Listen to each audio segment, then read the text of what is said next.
Who are we missing?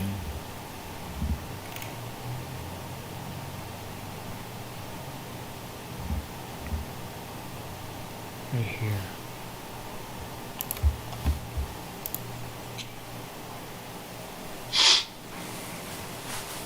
Oh, okay, there you go.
Cal, you said to go in 30 seconds, or do you want to buy time? I guess, yeah, we can go in 30 seconds. I'm showing 6:28 on this clock, though. Okay, that's fine. I mean, I just have a city clock, it's probably wrong. So what time was you to say? 6:28. I mean, it's probably about 1 minute till. Okay, sounds good.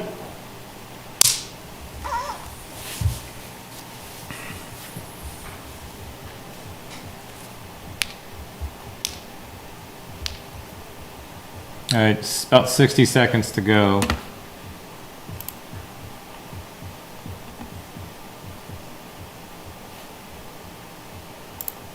I can pull up, like, if you need a layer or something like that, just let me know. Perfect. And I can do stuff. Thank you.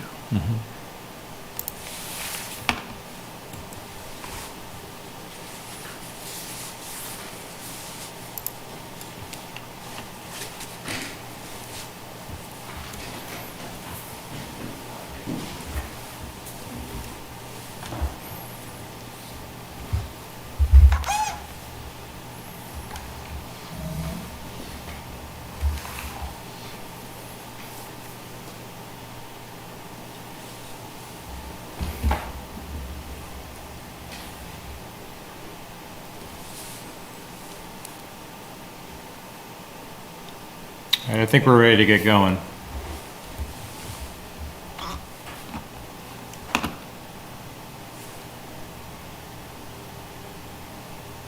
Are you ready, Kurt? Yes, I'll Okay. say. So,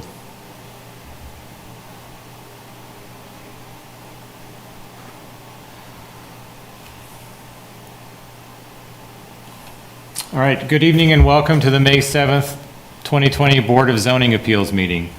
My name is Kyle Kobe and I'll be facilitating the Zoom video portion of the meeting. With me here is Luke Mortensen with planning staff. Catherine Weeks, staff liaison, is also present via remote video. They will work alongside Nathan Clark, board chair, who's also on remote video, to facilitate the meeting proceedings. Currently, I have everyone muted so that we can talk through the general ground rules for tonight's meeting. This is our first attempt at conducting a fully virtual BZA meeting. Please be patient as we navigate this new format. This meeting is being recorded and broadcast live on the city's YouTube channel and public access cable channel 25. During the meeting, please mute yourself by clicking on the microphone icon found in the lower left-hand corner of the Zoom menu next to the video icon.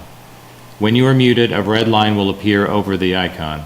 This will make it easier for everyone to hear the meeting. Just remember to unmute if and when you want to speak.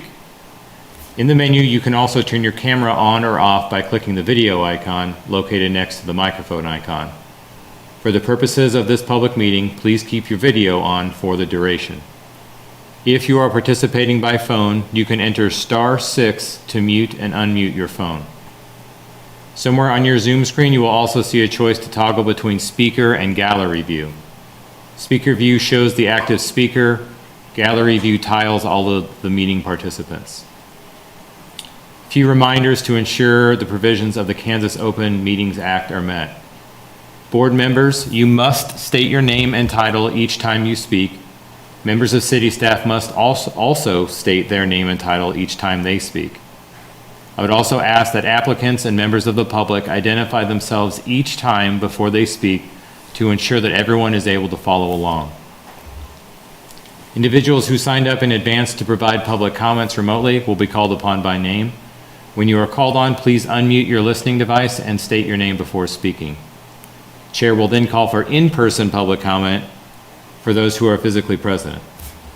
Staff will direct you to the podium to speak while following social distancing and safety protocols. All motions will need to be stated clearly.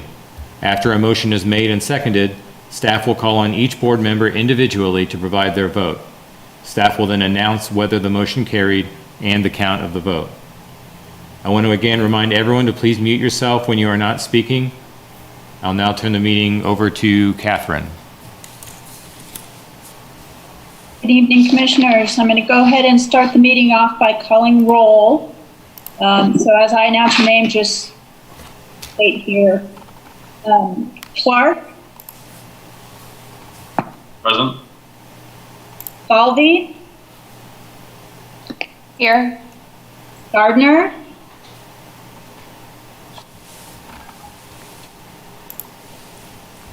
Major General Gardner. You have to unmute. Yeah, I did. I'm here. Harrod. Here. Shalinsky. I'm here. Wampler.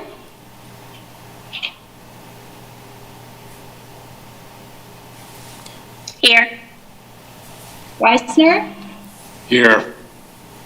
Yeah, you have quorum. Thank you.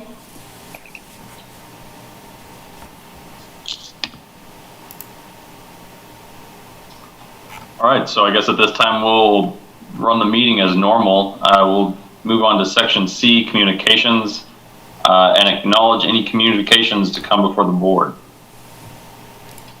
So I believe we had all of the communications were added to the packet. This is Catherine Weeks, staff liaison. All right, I'll practice. This is Nate Clark, board chair. To the other board members, do we need to disclose any ex parte communications and or abstentions for specific agenda items this evening?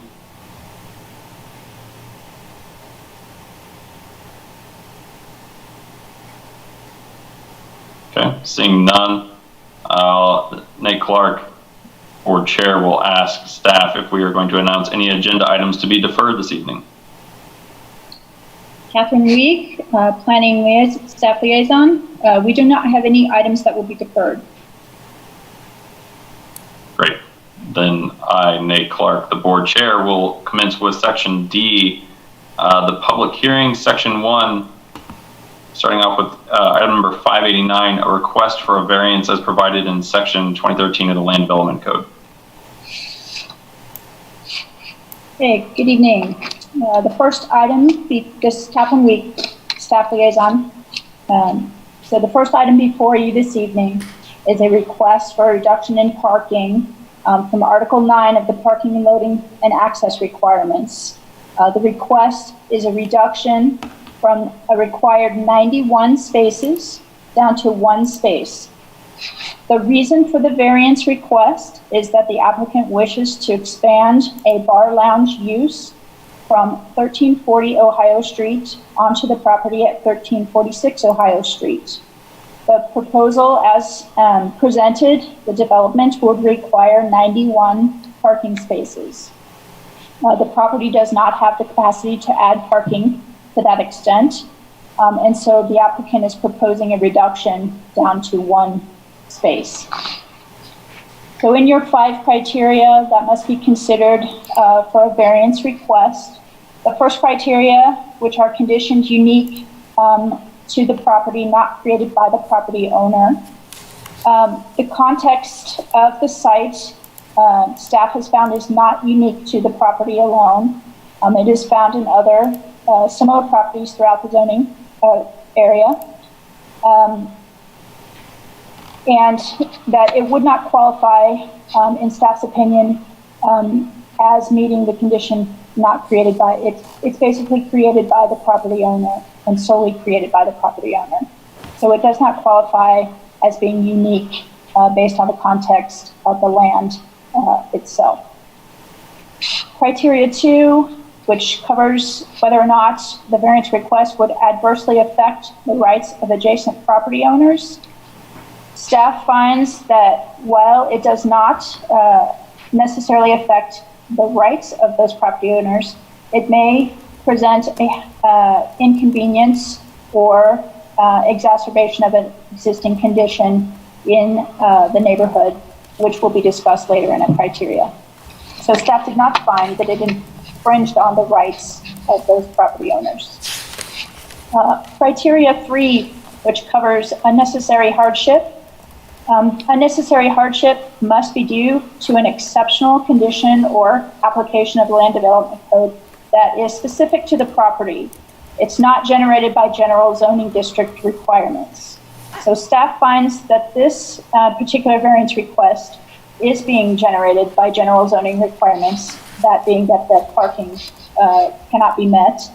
And the request to expand the use of the properties,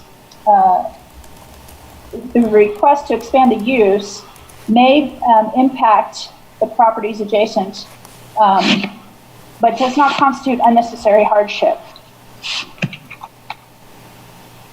Criteria 4, and I can go over some more of these if you have questions. I'm trying to be concise to facilitate this. So criteria 4, and that it does not adversely affect public safety, health, welfare, morals.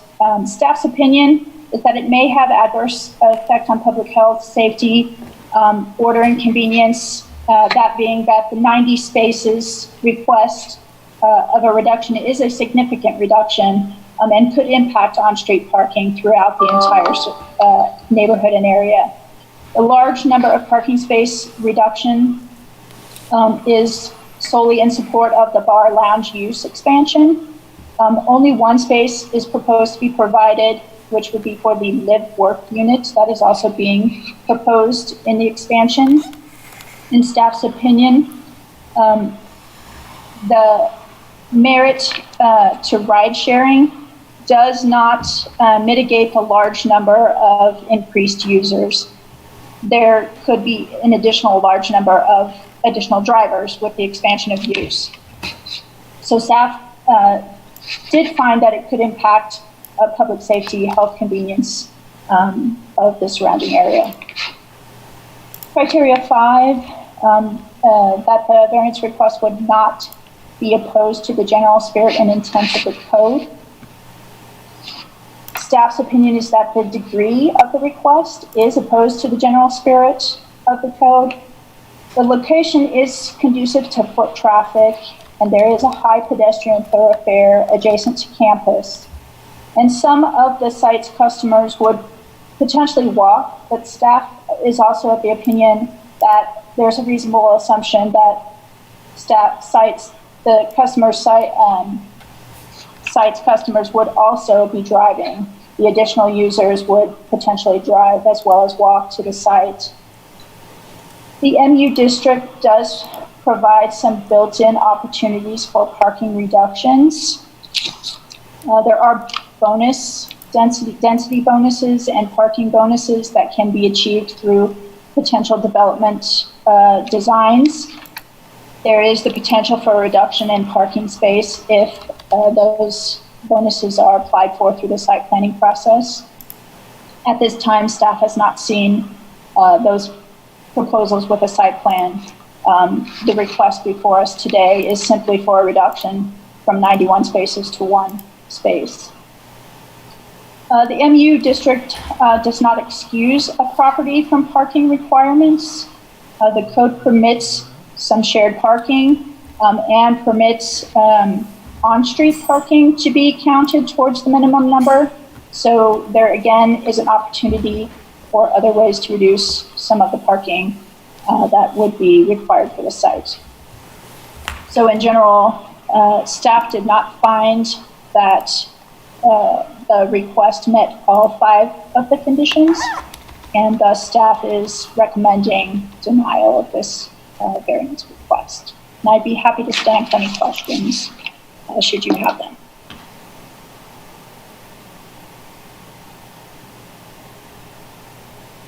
This is Nate Clark, Chair. Catherine, could you please touch on how this request might be different from the request we heard last summer? We heard this, feels like the same request 11 months ago. Yes, there was a previous variance request at this location that was heard June 7th of 2018. That request was for a similar expansion with 4 beds, I believe. There would be a required 5 parking spaces that they would have had for the residential portion. And that request was a reduction from a required 120 spaces down to the 1 space. This request, they've reduced that occupancy from what was triggering the 120 down to now 91 spaces. And instead of 4 bedrooms, they are proposing a work-live unit, and the work-live unit requirement is 1 parking space. So it's a very similar request, but some reduction from what was asked for previously. Thank you.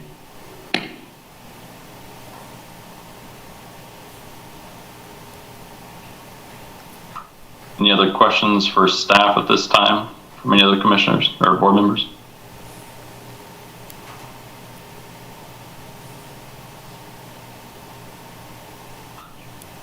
All right, then at this time, we would like to hear from the applicant if they are present. Good evening, Paul Werner with Paul Werner Architects. Appreciate the opportunity to visit with you again.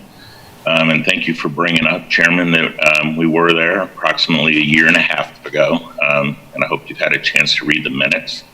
And we'll talk in some more detail. But what we came out of that meeting was that, this is a fairly, in our minds, it is a unique property. It's a very dense area of where the students mingle, almost all foot traffic.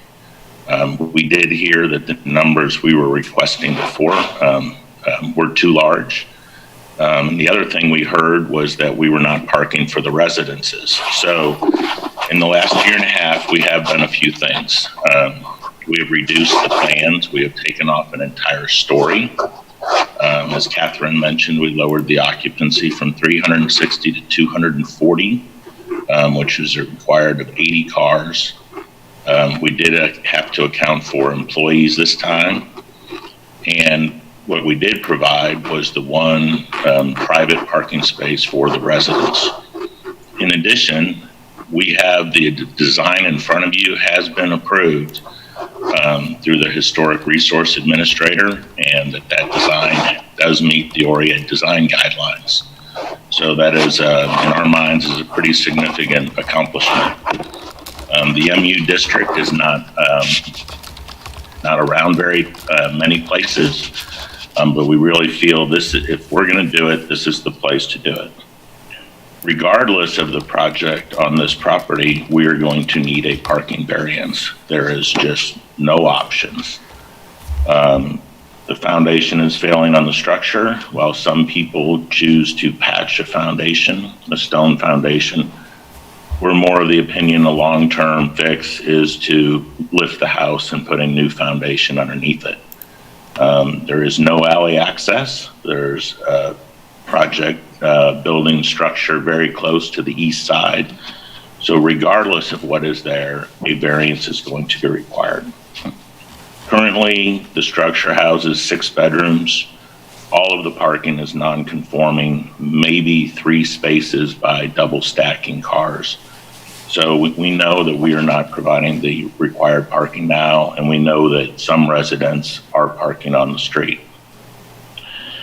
What we also heard last time was that if this is a place we're going to do it, this is the good option for doing it, and that we all agree none of the students going to the Hawk, the Wheel, or Bullwinkles should be driving. Now, obviously, Uber and Lyft can't take care of all of them, but they do walk, and the options, we think it is absolutely a mistake to be providing hundreds of parking spaces that may actually be required to serve all 3 of those drinking establishments. Again, we do not feel that that should be encouraged. This is the right location where this should be done. Again, what we did hear was that we were not providing enough parking for the proposed residences.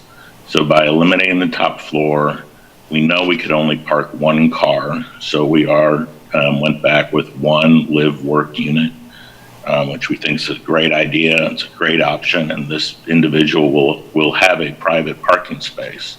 So we know we are eliminating some of the parking on the street. We feel all of these are significant changes. 14th Street actually used to be one of the main entrances to KU. That's why the commercial properties were there. It is zoned MU, which is unique. In short, it seems that you have to buy into the idea that these cars do not need to be parked at this location and that the kids visiting these establishments shouldn't be driving. There are several other required approvals that would still need to follow this, but we feel the parking is one that we would like to check off the list. Again, we feel having a design approved and meeting the ORIA design guidelines is fairly significant. And we look forward towards your support. I'm happy to answer any questions. Would also like to mention you have several letters of support in your package, including from some which is actually their competition, which I think shows that the owners in this area really feel this is the right location for this type of a project. I'm happy to answer any questions or listen to other comments and take your direction. Thank you very much. Thank you. Any questions for the applicant at this time? Greg Gardner, Major General Retired. I don't have to say that title, do I, every time? Okay, thank you. I drove by today. I've only lived here 20 years. My stepson went to KU, and I asked him, does anybody drive there? And the answer basically was no, as a KU student. When I drove by today, I noticed there were parking spaces in front of it. Do those go away? Those spaces are actually in front of the Hawk at 1340. Oh, okay. Just 1346. So those would stay, but Okay. So we're not messing with those. Okay, so do they count towards this whole thing or not? It is that they really don't, and Catherine is right. The MU district allows for some options for counting spaces on the street. The problem with that is it's MU zoning in this corner is very narrow. It is just the Hawk, this property, the Wheel. So it's all about street frontage. If the MU district went further down Ohio, we could count those cars. But even a site plan for MU would just not allow more than a few cars fronting that actual zoning to be counted. Okay, thank you. Certainly.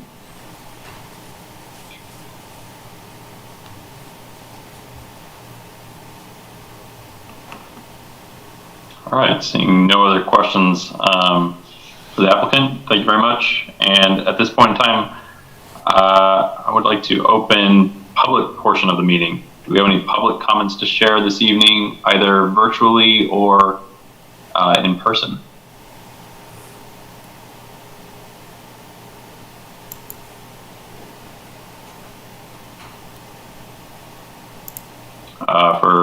For staff there at City Hall. Luke, there's nobody sitting in the back room or anything like that? Correct, there's nobody here. Planning, this is Kyle. Yeah, there's nobody here. Thank you. All right. All right, then I guess I would entertain a motion to close the public portion of this meeting. So moved. Greg Gardner. Harrod, board member seconds. All right, all those, and I guess Luke will ask us individually at this point for our votes. There would need to be a motion, pardon, this is Catherine Week. There would need to be a motion prior to any votes. We already did that. There was a motion to close and a second. Yeah, there was a motion to close public comments, but I didn't hear a motion for the actual item. There was just the motion to close public comment. Correct. That's what we would be voting on, is whether to close public comments. Okay, so, That's a normal part of closing Yes. public comment. It's done by vote. yeah, correct, sorry, there was a little bit of confusion with the mic. So I will be doing the voting alphabetical. Clark, Mortensen with planning. Yeah. sorry, Clark. Oh, she's not Aye. here anymore. Falvey, Aye. Gardner, Aye. Harrod, Aye. Shalinsky, Yes? Wampler, Aye. and Wisner. Aye. Motion to close public comment passes. All right, Nate Clark, Chair, encouraging other board members to share their opinions at this time. Greg Gardner. If I address them down the line, it starts with the number one, addressing uniqueness. And even in the staff report, it talks about may constitute a unique condition. To me, this is unique between the pedestrian-like traffic pattern, the proximity to the campus, having to deal with the new ORIAD guidelines. It's a very small lot, and it's primarily residential with the MU zone built in there. And really, with the size of the lot, the inability to actually do what we're trying to make them do, to me, makes it unique. Number two, no adverse effect on the rights of owners and residents. In looking at what the public said, you had 3 times as many pros as cons. Number 3, unnecessary hardship. Basically, to me, the strict application of the chapter makes it impossible for them to do anything, either repair or improve the property. So when it requires the parking, it makes it impossible, and impossible is the definition of unnecessary hardship. 4, I find the actual proposal does improve the public health and safety. I called the fire department today to find out what was the max load there, and I think they said 308. So when we go down to from 360 as a plan to 240 as a plan, you're actually decreasing the number of people. The other thing is that it definitely, to me, improves safety when you have college kids that are going to a bar walking instead of driving. So to me, it does improve the public safety. Number 5, I believe approving the variance isn't opposed to the general spirit and intent of the chapter. It's not designed to prevent people from being able to repair or improve their properties, and especially in a unique situation like this. Thank you, Mr. Chairman.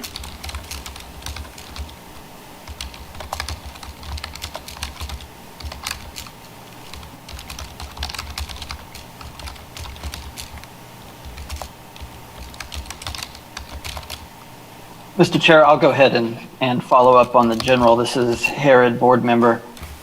As I look through the 5 factors that we must consider, I think staff called it right. This one, it might be unique, it might not be unique.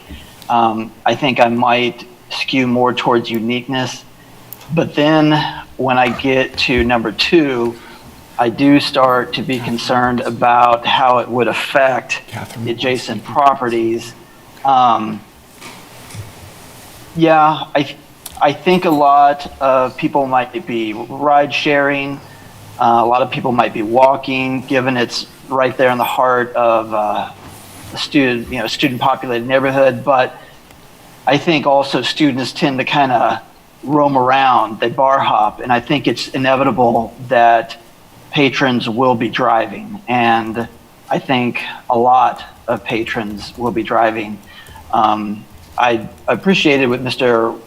Warner said regarding be better if none of them drove, absolutely, but the thing is I don't think we're quite there yet. I mean, this is a forced mobility society that we live in. People drive, and they're going to drive, and then they're going to need to park their cars. I looked back also at the minutes from when this was in front of the BZA in a prior circumstance. There was a lot of concern from the public, a lot of strident concern regarding how it would impact the parking situation in the neighborhood. And I think we see that reflected in some of the opposition letters that we got this time, a couple of them maybe from the same neighbors. So I think that we have a problem where it would adversely affect adjacent property owners. I'll skip to number 4 because I think it dovetails with number 2. And I'll just say I have some of the same concerns. I think 90 space request is a significant reduction. And then I think staff got it right on number 5.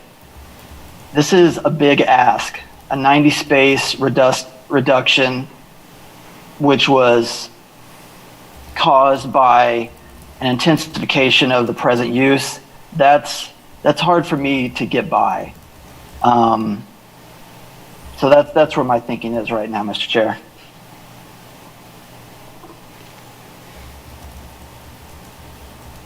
Bethany Falvey, board member. I'd like to echo Harrod's comments. While I think there are some of the 5 criteria we have to use to make our decision, I don't think that they meet all 5 of the criteria.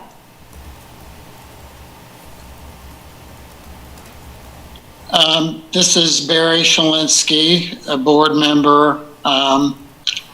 I pretty much concur with the previous 2 comments that were made.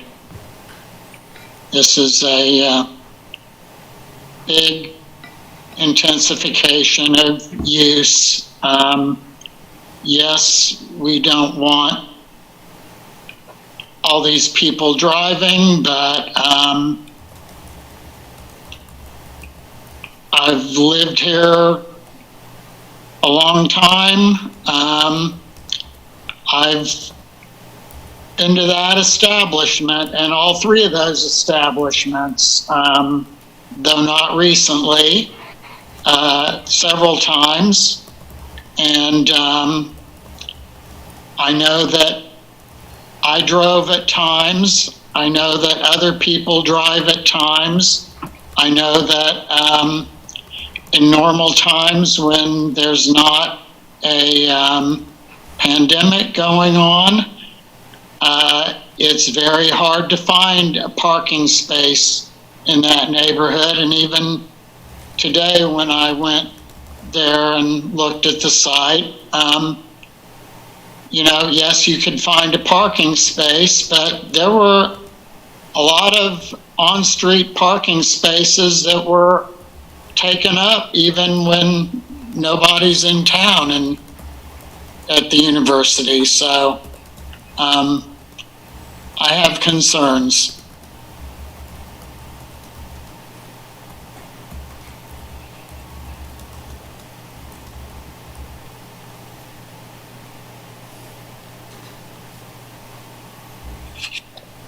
All right, this is Board Chair Clark asking if Board members Wampler or Weisner would like to share anything this evening. This is Eric Weisner. I don't have anything in addition to what other members have already shared. This is board member Kim, and I don't have anything to add at this time either. This is Board Chair Clark. I think at this point in time, my only concerns are just thinking of the maintenance of this location, of this establishment, and thinking about as it continues to deteriorate over time, and it's currently a happening place. There's a photo in one of the slides from the applicant that I find very compelling, just the number of people packed around the location. I lived at 14th and Alumni Place, which is just up the hill from there, for 3 years during my time at KU, and there's something to be said for kind of the walkability and that kind of vibe of 14th Street. I did not know that was once a kind of a corridor into KU, and I think that speaks to some interesting uniqueness factors to me. And I would just hate to see this continue to degrade more and more as that building falls apart and it's not able to get any sort of revitalization such as this project simply because of a parking thing. So that's my only concern, is that we're just pushing this further down the road instead of taking advantage of someone who's willing to invest in it now. That does not address any of the 5 things, but those are my thoughts that I wanted to share this evening.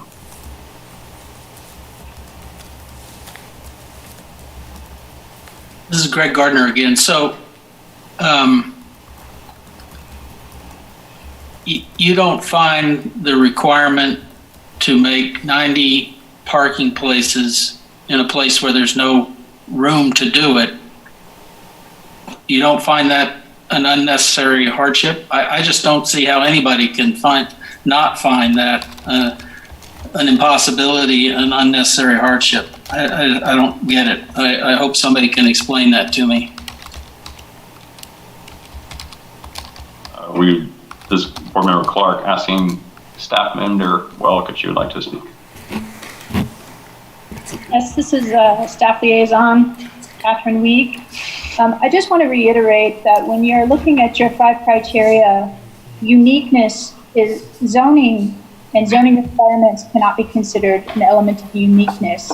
And I just want to point out that this property was specifically zoned MU to accommodate the use that is happening there now.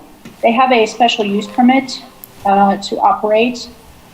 And another element of this that you may be overlooking or maybe hasn't been commented on is that they are not expanding their use on this parcel.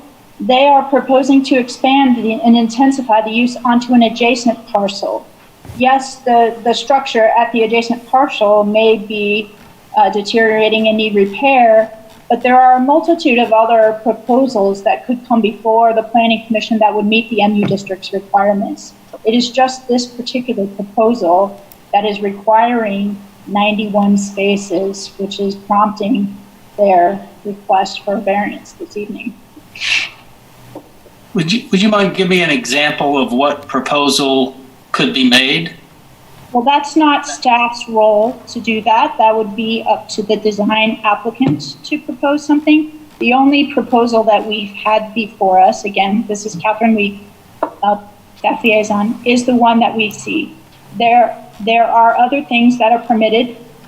They could rehabilitate that with the work-live units or some other residential combined with commercial. It does not have to be a bar expansion use for a neighboring property. It could be a multitude of other things. So that may not have been commented on, but that is one reason why staff made the determination that this is solely created by the applicant and solely due to this particular proposal. So, built in 1919, they met the historical requirements, which were probably not easy. They met the new ORIAD guidelines, and we make it impossible for them to do it. Just, it doesn't make sense. This is Catherine Week, staff liaison. Again, I do want to clarify that the ORIAD design guidelines are an element that would happen. Any proposal would have to go through that process. This particular proposal to expand that barn use is going to have to go through additional planning processes anyway. They're going to have to seek an expansion of that special use permit. So their process is not completed. They chose to come up with a design that would meet ORIAD design guidelines. Staff would hope that any design proposal that they would come up with would also meet ORIAD design guidelines.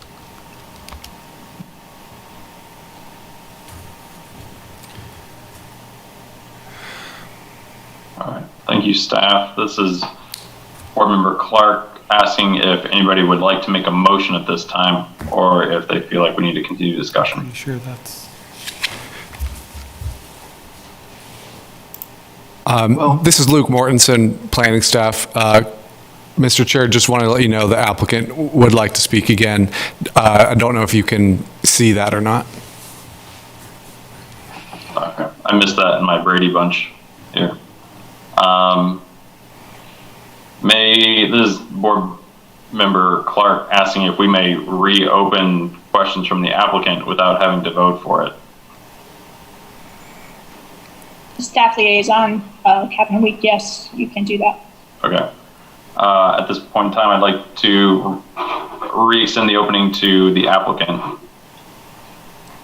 Thank you, Chairman and Board. It is a dilemma going back and forth. We need a project in front of you to try to figure out what kind of variance, no matter what that number is, even if it's less than this, and then to look at our other options about maybe this isn't the exact project, maybe it is a little bit smaller. I do wonder if there is a different number in anybody's head about what is reasonable. To throw that back out there in this area, the occupancy of the 3 bars we were talking about is over 1,600 people already. So in our minds, adding 160, 240, we were talking about 14%.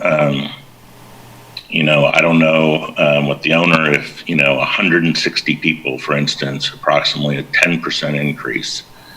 If that's an occupancy that gets us a project, it lowers the parking number, and then something we can kind of work with. It's just an idea if somebody's got some numbers in their head, or I feel like we're gonna wait a year or 6 months and we'll be back again, because to your point, 1346 is deteriorating. I don't see it being rebuilt as a congregate residence. There's no way we can park that number of cars and make it big enough to make that work. The kids do want a place to park where they live. They're certainly a lot less concerned about a place to park when they go out.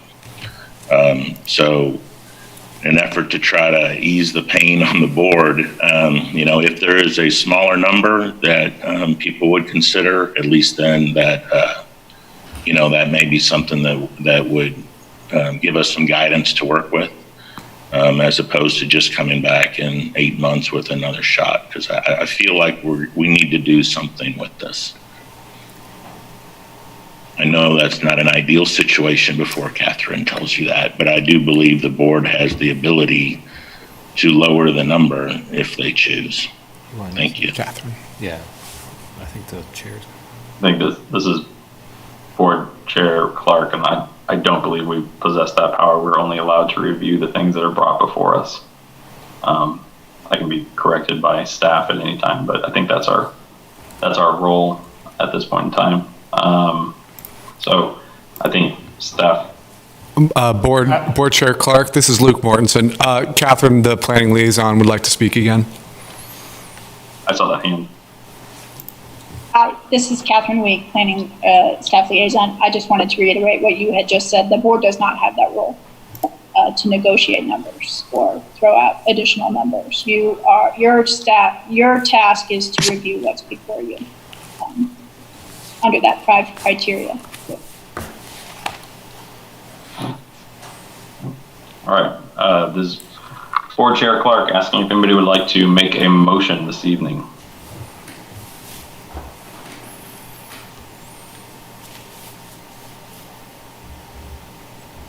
Mr. Chair, since I don't hear anybody wanting to provide any more analysis or testimony, I would at this time, this is Board Member Harrod, sorry, I would at this time move that the Board of Zoning Appeals deny the parking variance based upon the findings in the staff report concluding that the request does not meet the 5 conditions outlined in section 20-1309 sub G sub 1. Am I good? We have a motion. Do we have a second? Bethany Falvey, board member, I'll second that motion.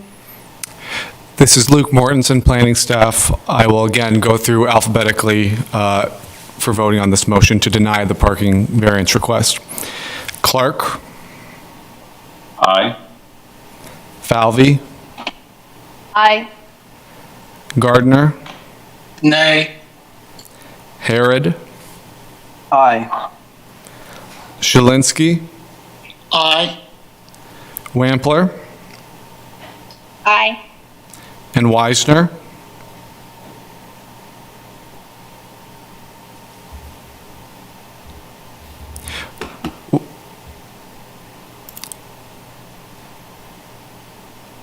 I think we mixed Eric. Can we hear you again, Weisner, please?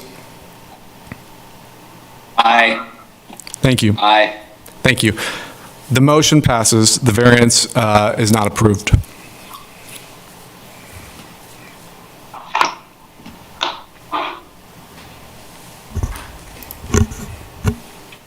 All right, then we will move on to item number 2 this evening, number 121. Consider an appeal filed by Adam Williams for 900 Pennsylvania Street. At this time, we would like to hear from staff. Are we good? As Mr. Clark just noted, item number 2 is an administrative appeal of a determination made by the interim planning director regarding 900 Pennsylvania Street. The matter before the BZA tonight is strictly the administrative appeal.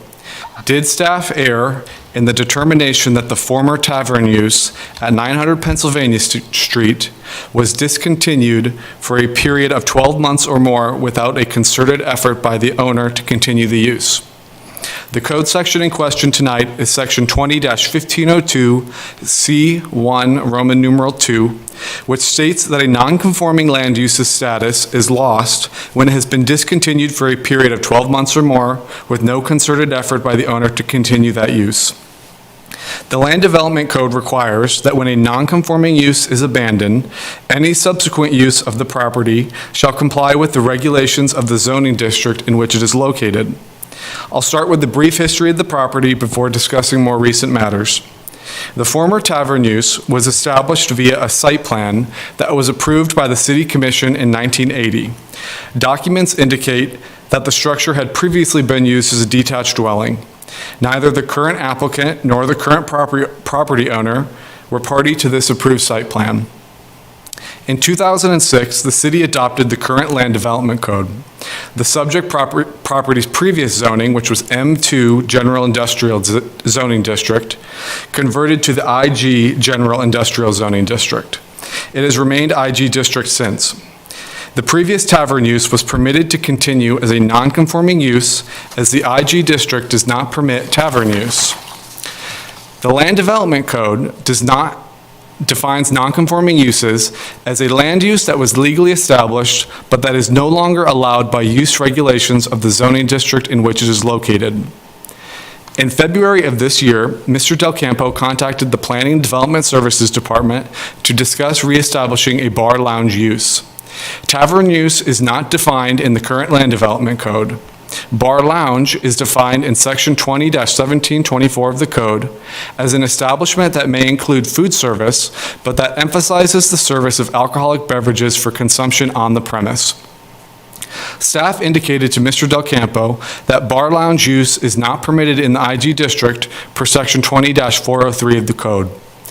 To reestablish a bar lounge use, the property owner must rezone to a zoning district that permits the use or seek a nonconforming use registration. Registering the proposed bar lounge use as a legal nonconforming use would allow the property owner to reestablish in the IG district without seeking a rezoning. Staff work with applicants in this administrative process to determine if a nonconforming use may be registered as a legal nonconforming use. There are two main components to establishing a legal nonconforming use. First, the nonconforming use must have come into existence at a time when it was legally permitted, and second, the nonconforming use must have remained in continuous operation since its establishment. While the tavern use was established legally via the City Commission approved site plan in 1980, it has not remained in continuous operation since that time. In an email to the applicant on March 23rd of this year, the interim planning director communicated her determination that the former use had been discontinued for a period of 12 months or more with no concerted effort by the owner to continue the use. And because it has not been in continuous operation since establishment, the nonconforming use cannot be registered or reestablished. I will now go over the planning director's analysis that led to her determination. In 2014, the property owner allowed the former use's cereal malt beverage license to expire. A CMB license is a yearly license administered by the city clerk on behalf of the state of Kansas that allows a person to sell a cereal malt beverage. Data provided by the city clerk's office indicates Mr. Del Campo first obtained an on-premise CMB license in 1987 and renewed it annually until expiring on December 31st, 2014. Two renewal reminders were sent to the property in November of 2014 and February of 2015. Between 2014 and the present, the owner has made no effort to obtain a CMB license. Allowing the CMB license of a bar lounge use, which by definition emphasizes the sale of alcoholic beverages for over 5 years, is proof of abandonment. The interim planning director also looked at the subject property's building permit history to determine if improvements were made during this time that may indicate a concerted effort to continue the use. The property has no recorded building permit history between 2014 and the present. A commercial property's building permit history is critical to ensuring the safety of employees, visitors, and adjacent property owners and residents. A building permit history between 2014 and the present may have been used to determine the intention of the property owner to continue the use. Staff understands the desire of the property owner to reestablish the former use. However, the intent of the Land Development Code is to move properties towards conformity.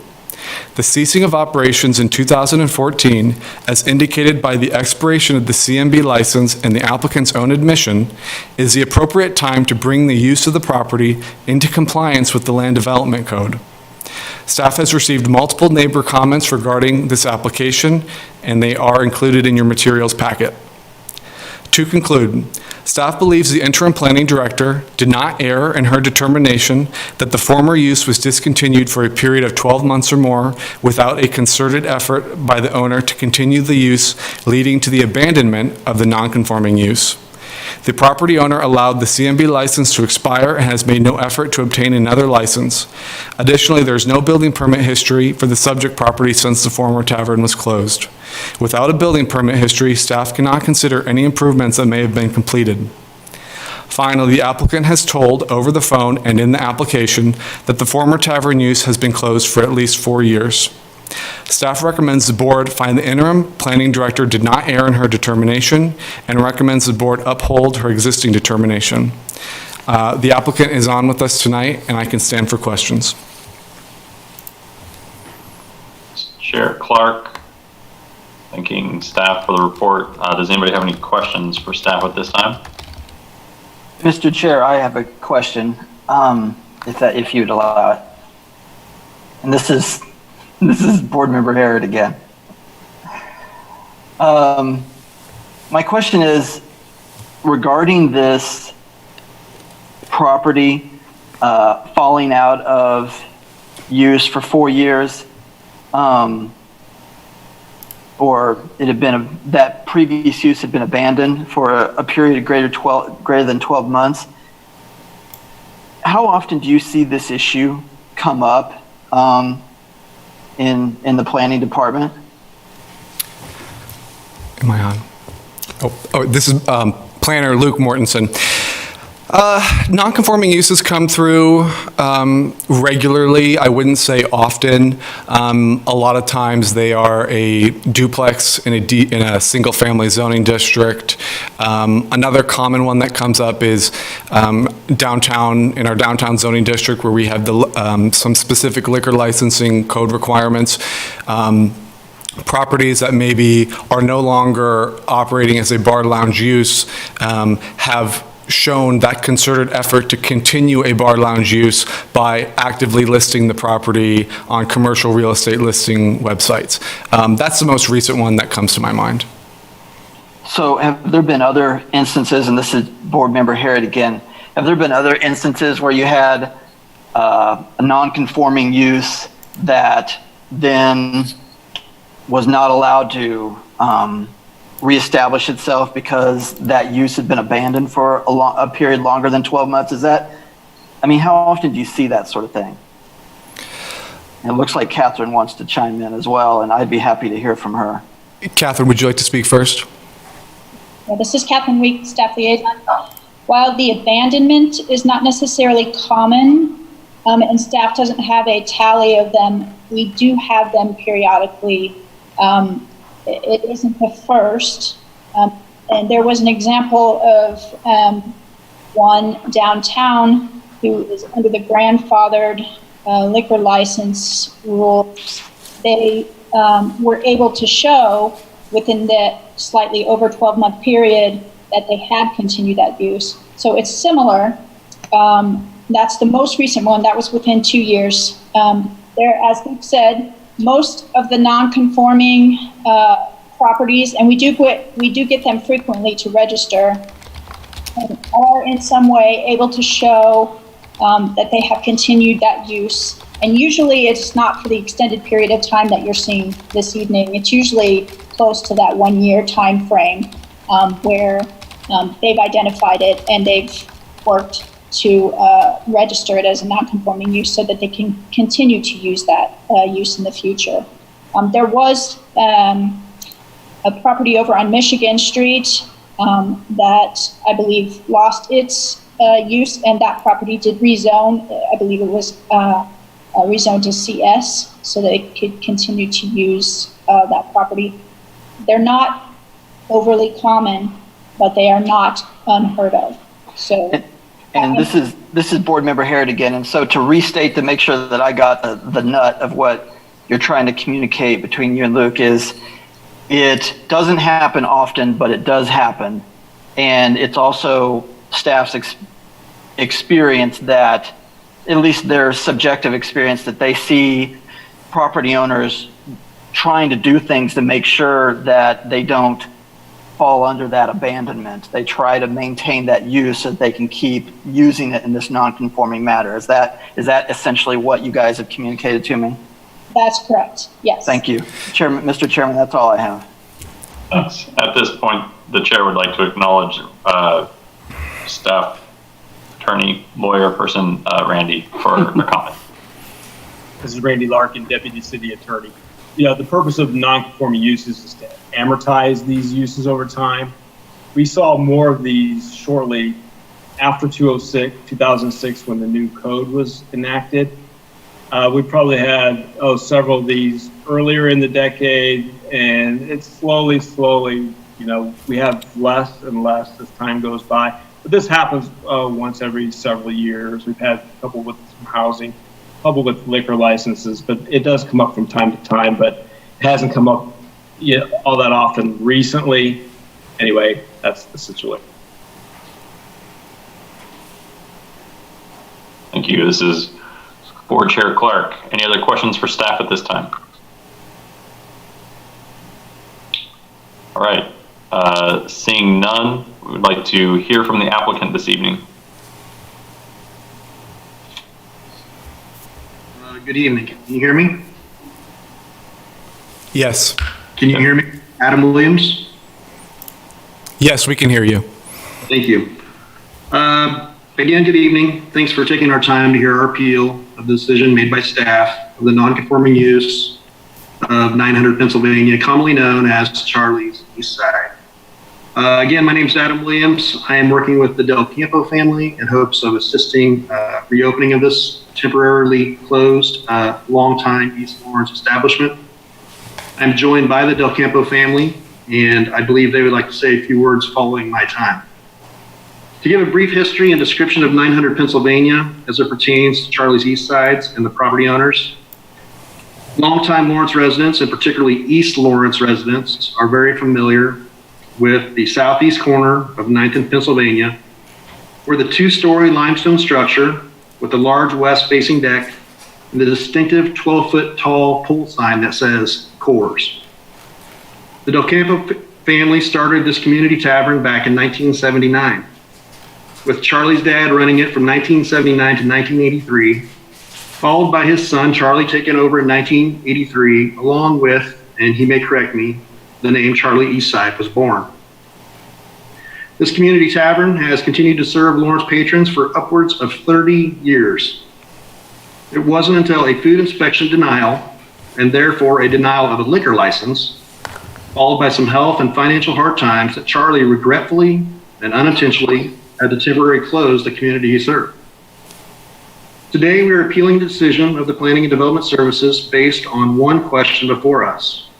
Was a concerted effort made to reopen the temporarily closed bar and lounge? Section 20-1501 of the Land Code provides some guidance for multiple ways that property owners can document and therefore prove concerted efforts are being performed. Those are directories, permitting, affidavits, or other primary source materials. This other primary source material is the section that I believe the Planning and Development Services staff has used to cite the lack of a liquor license, as a liquor license is not specifically named in the code as an actual decision-making item. It was in 2015 when the property owner applied for his yearly liquor license, like he did for the previous 27 years, that the license was denied by the health inspector. Old buildings require a lot of maintenance, and the health inspector wanted new flooring in certain areas, stairs leading up to the building to be addressed, and most expensive item, a concrete floor level. In regards to those physical improvements, Planning and Development Services has indicated that permits had to be pulled for staff to consider physical improvements to the property, and therefore considered them a concerted effort. What was provided to staff was a timeline of improvements that were made, along with photos of the actual work that was completed. Again, under section 20-1501, we call these items a primary source of documentation that proves concerted efforts were being performed with the intent of reopening.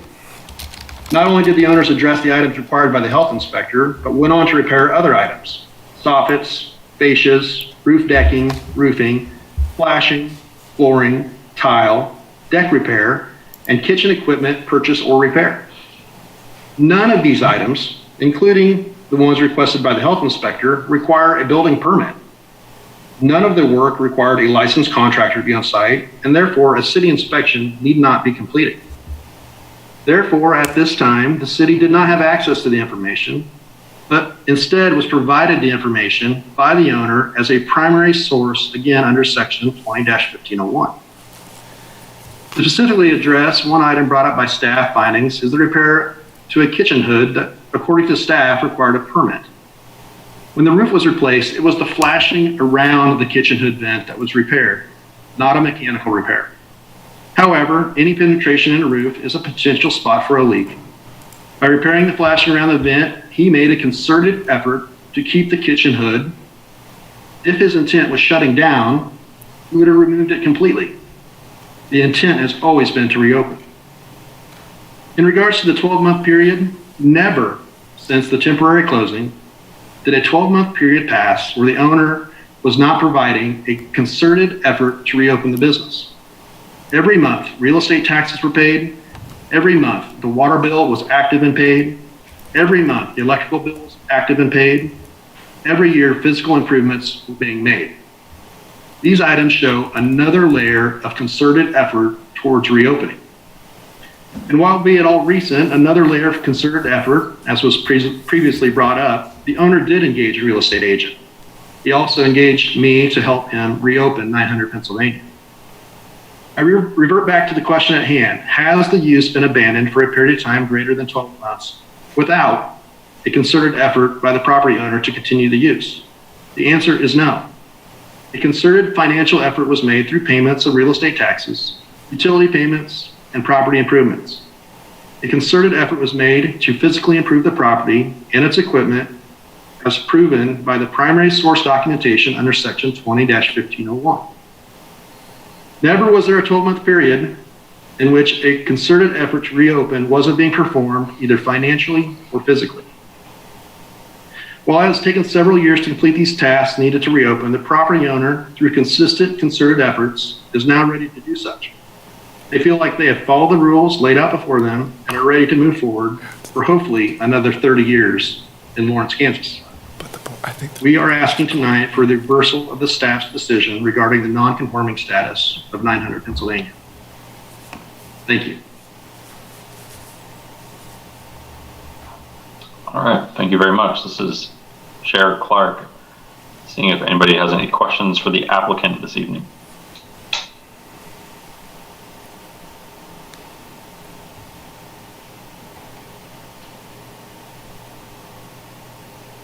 All right, seeing none, I'd like to thank the applicant for coming in or showing up tonight, and would open the public portion of tonight's meeting.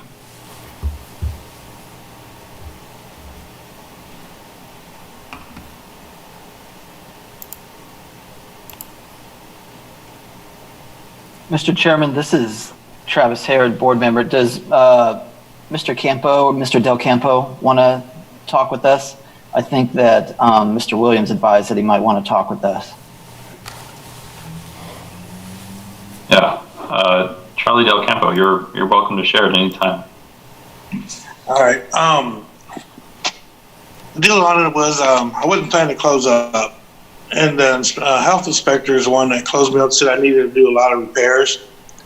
And when I did, I didn't realize how hard it was to get reopened when I was working other jobs trying to reopen. And then I got injured and I messed up my back pretty bad, and I'm still messed up.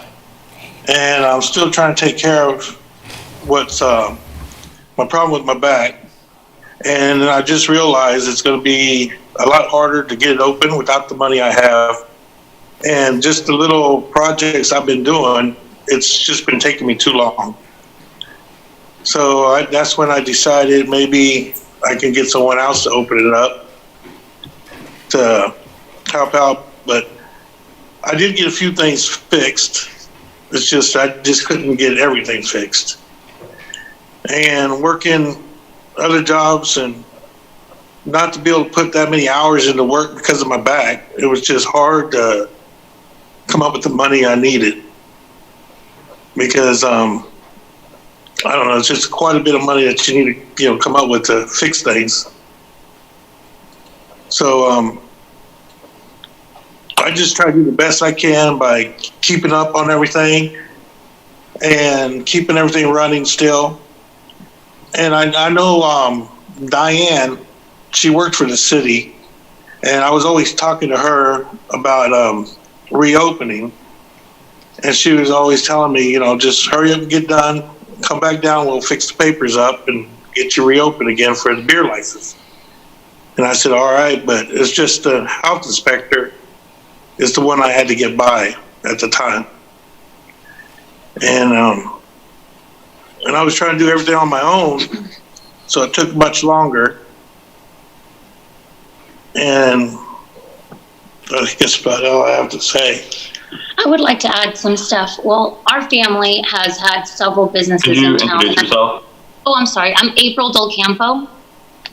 And so our family has had several businesses in town, and I feel that since 1955, because they have La Tropicana as well and Slow Red Roadhouse, I feel like we've always been great patrons and community members and involved in our community. I feel that, having Charlie's East Side, it's kind of a staple in our town, and just bringing a little bit of diversity on the East Lawrence side. I think that those 33 years that my family had worked so hard in opening, it seems like just because of a medical condition and some financial struggles are being washed away so quickly to not being able to reopen a family business that had been running for so many years. So we would appreciate if, the commission could consider keeping our family building and establishment the same as it had always been. Did you want to say anything?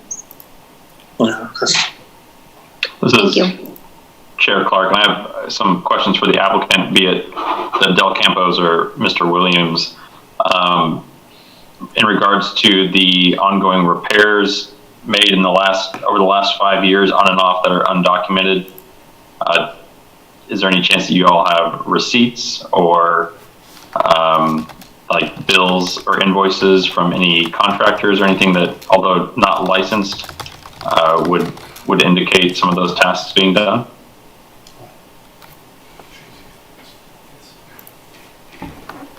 I'll speak, or unless April wants to. April has all those documents showing the contractors that were used and also the funds that were spent to do so. Yes, I have all those invoices of material and labor that were used, and the licensed contractors that had helped. Thank you. This is board member Kim, or Wampler, sorry. Weren't there some photos also of some of the tile work and some of the work going on in our packet? Yes. Yes.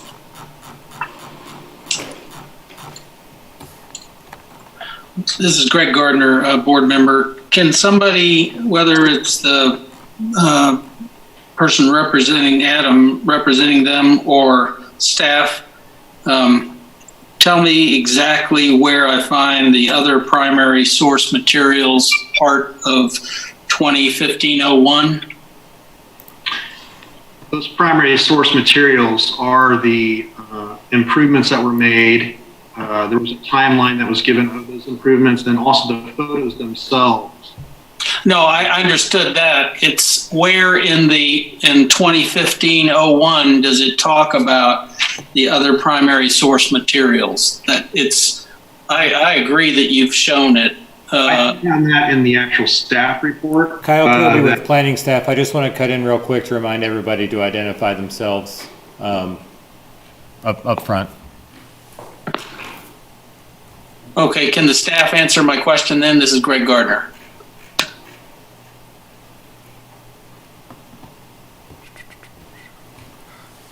I'm looking for the code section right now. Give me just a minute and I'll check back in. Thanks. This is Chair Chair Clark, before we first have to do a little ad hoc research here, does anyone else have any other questions? The applicant or public comment? Major General, do you have any questions? Is there like anything that would lead after this question that maybe we could address now? If it actually says other primary source materials in 15 or 2015-01, and they provided, documentation of doing improvements over time, all not extending past 12 months, then I think we're not at our discussion point yet. As Board Chair Clark acknowledging Mr. Adam. Page 7 of the staff report, second paragraph, outlines per section 2015-01E. The landowner can utilize a number of resources to prove date of creation and continued operation. These include the pulp directories, building permitting history, utility history, neighbor affidavits, or other primary source materials. Board Member Clark acknowledging staff member. So those are examples that were given by staff of things that they can use. Also, receipts could have been used.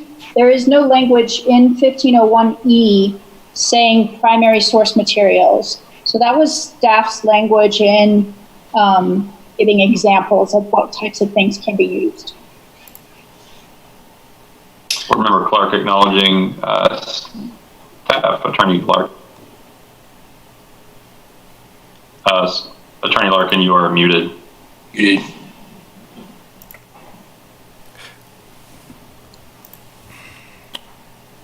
This is Randy Larkin, Deputy City Attorney. There's nothing in the city code that says primary source materials. Section E says that the burden of proof is on the property owner, and they have to come forward with some type of evidence to establish that the non-conforming use was established or some type of intent to keep it going forward.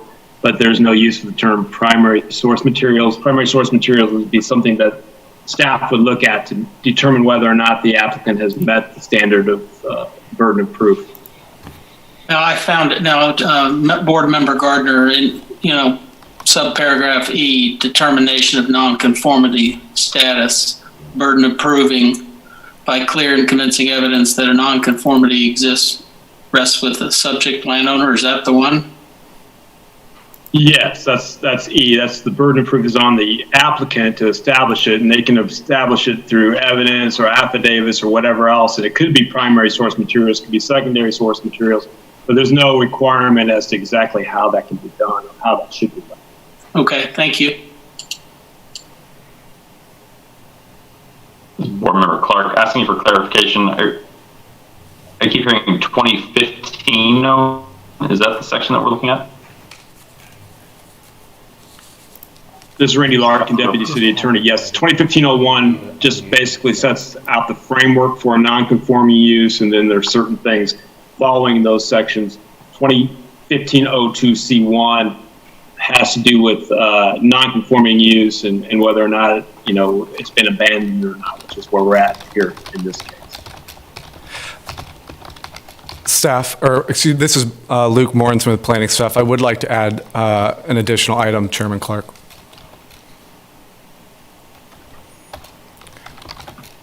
I would just remind the board that they are considering items that are either in the staff report or provided in the application. No receipts or anything like that were included in the application. I would also say that the type of work described is work or taxes being paid on a property or bills, water bills being paid.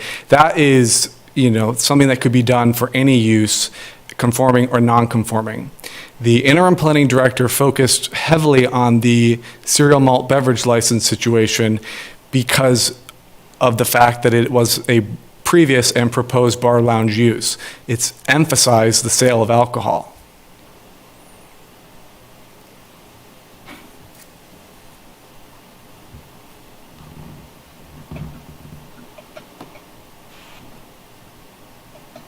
So is the question based specifically on the, is it based on, is it going to reopen, or is it based specifically on a liquor license? Because I don't know, I'm not following yet. The question is, the question is, did the interim planning director err when she determined that the use had been discontinued? She used the lack of a liquor license for multiple years as a factor of analysis. So the question is her conclusion wrong? Board Chair Clark, I'm going to pass the hand first to staff member Week. If they have, I saw a hand. Catherine, do you have any comments to add to this? Oh, Luke covered it. So this is staff liaison Catherine Week, and Luke covered exactly what I was going to say. Okay, then board member Harrod. Thank you, Mr. Chair. I just would like to inquire of Ms. Del Campo briefly, if I could.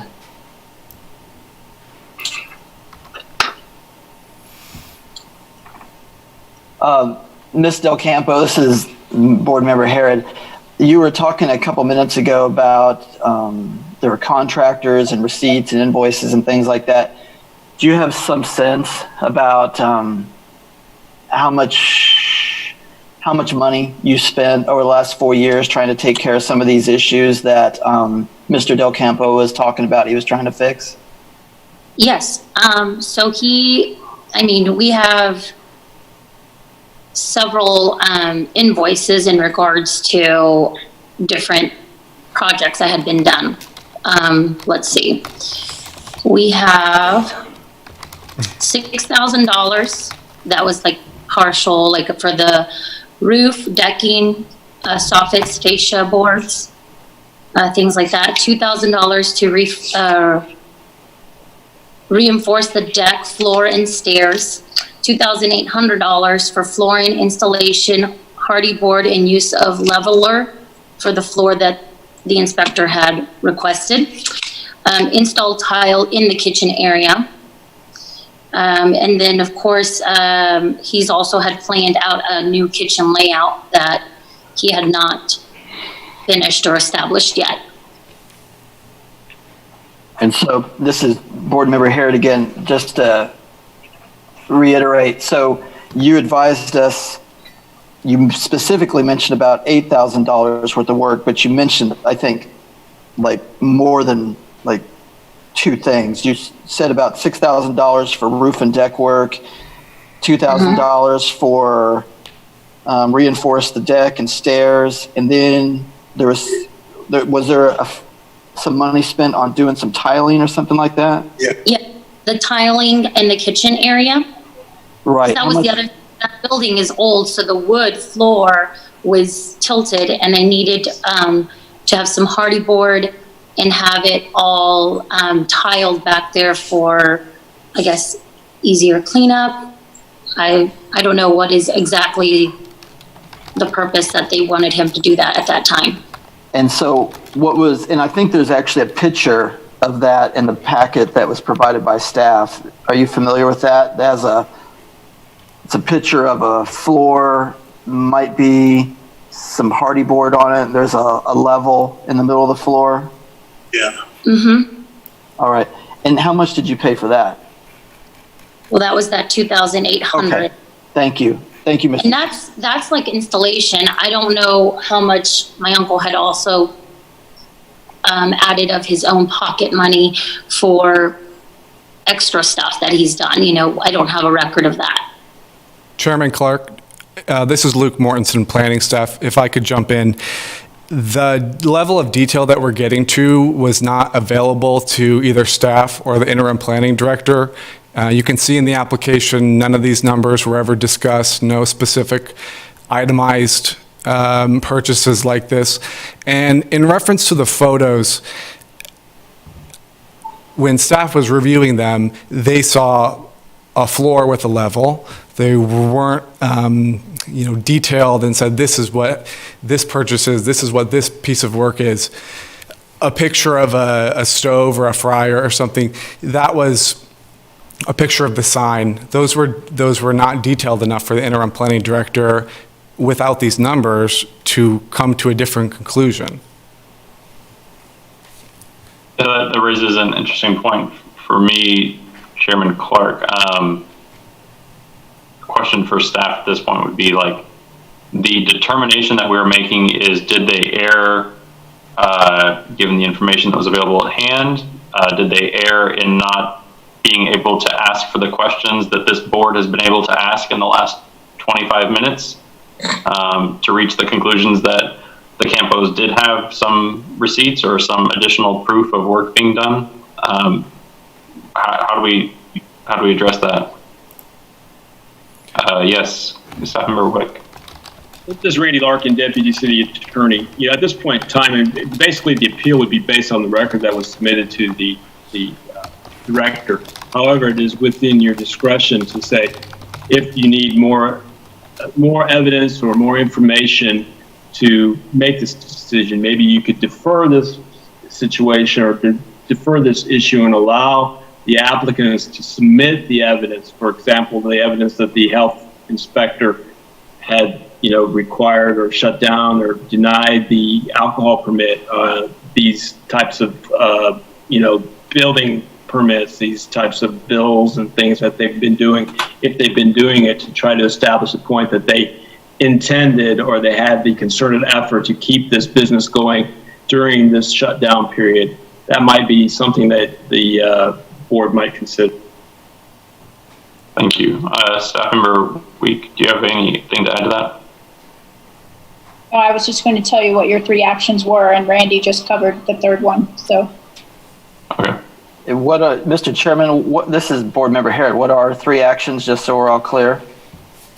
So you can affirm the decision, you can reverse the decision, or you can refer the item back to staff or the applicant to provide additional information for you to make your determination. Thank you. All right, thank you. Mr. Chair, can I inquire of the Del Campos one last time? Oh, please do. So back to you, Del Campos. There you are. All right.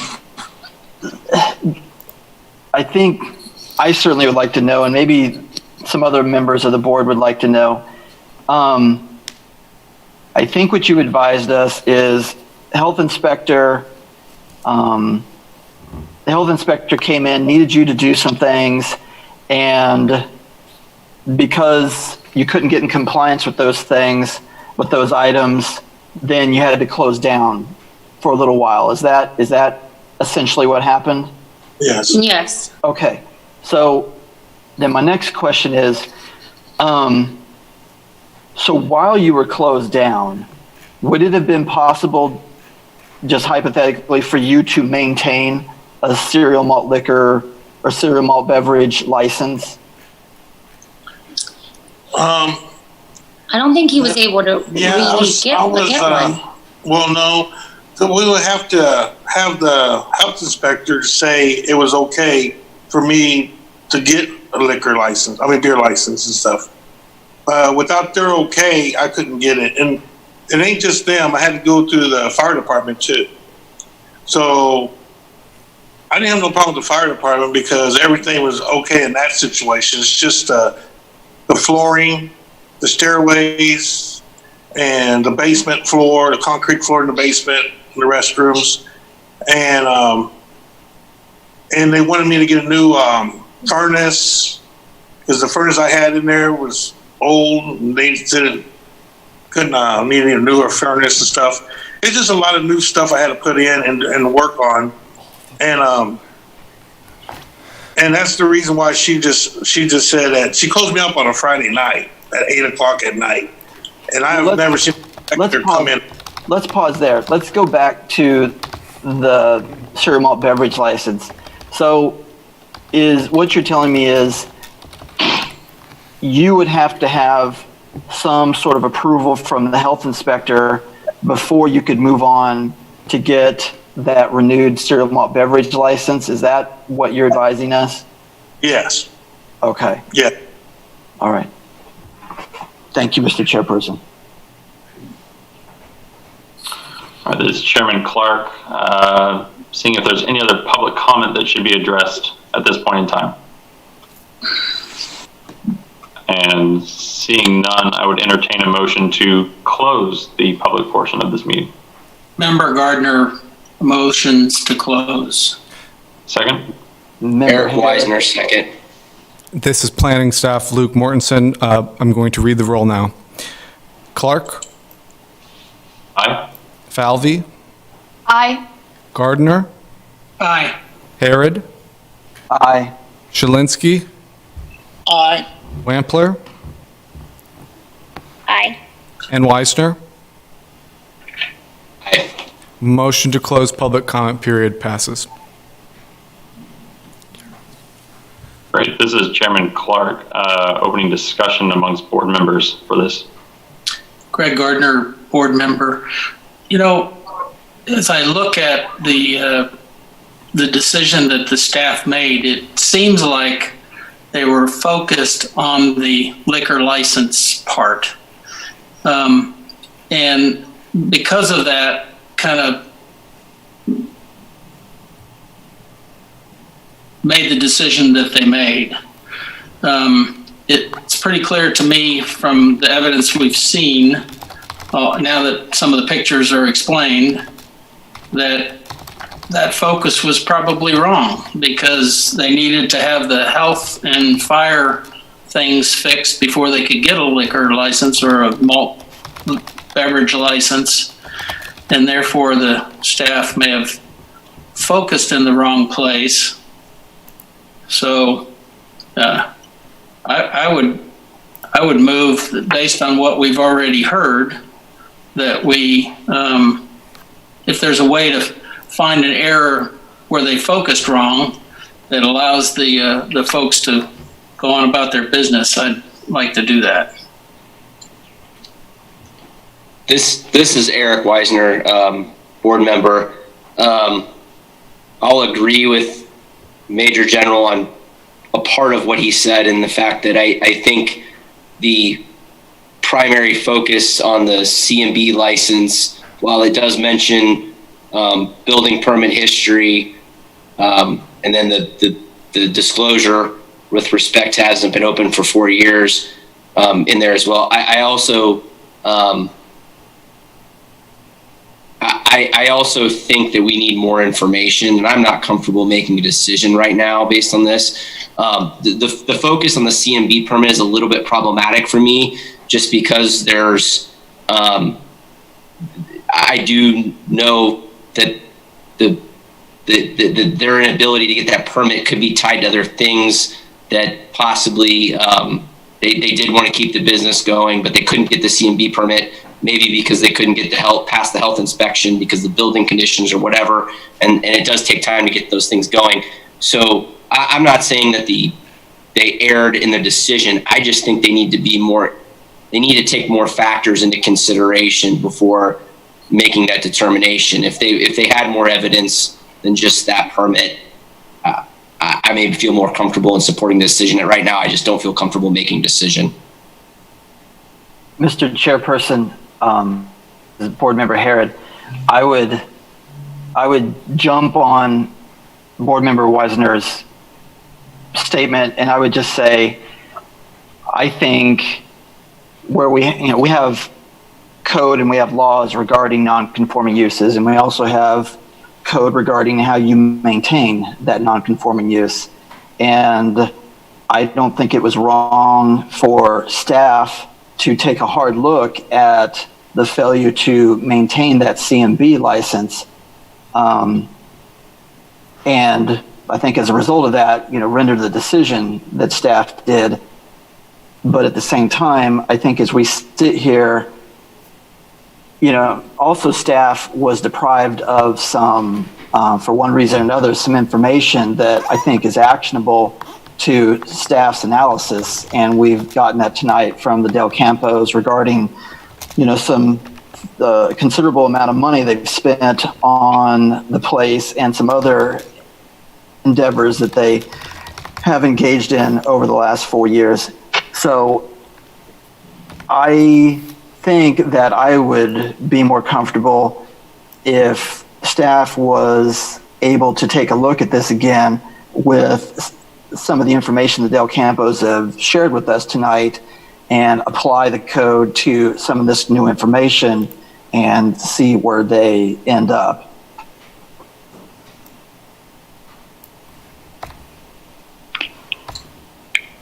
This is Board Member Shalinsky.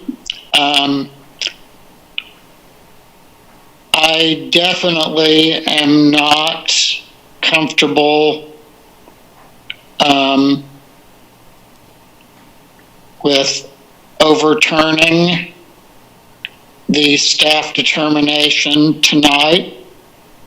I think that based upon the information that was available, that the staff's determination was reasonable. I don't think you can say that it was in error.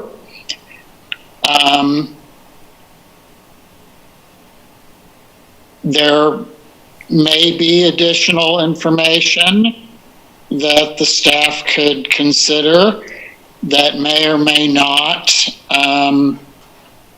change that determination. I certainly do not oppose the idea of that being looked at. So what I can say is that I would not tonight vote in favor of overturning the staff determination. I could vote either to uphold it or to send it back.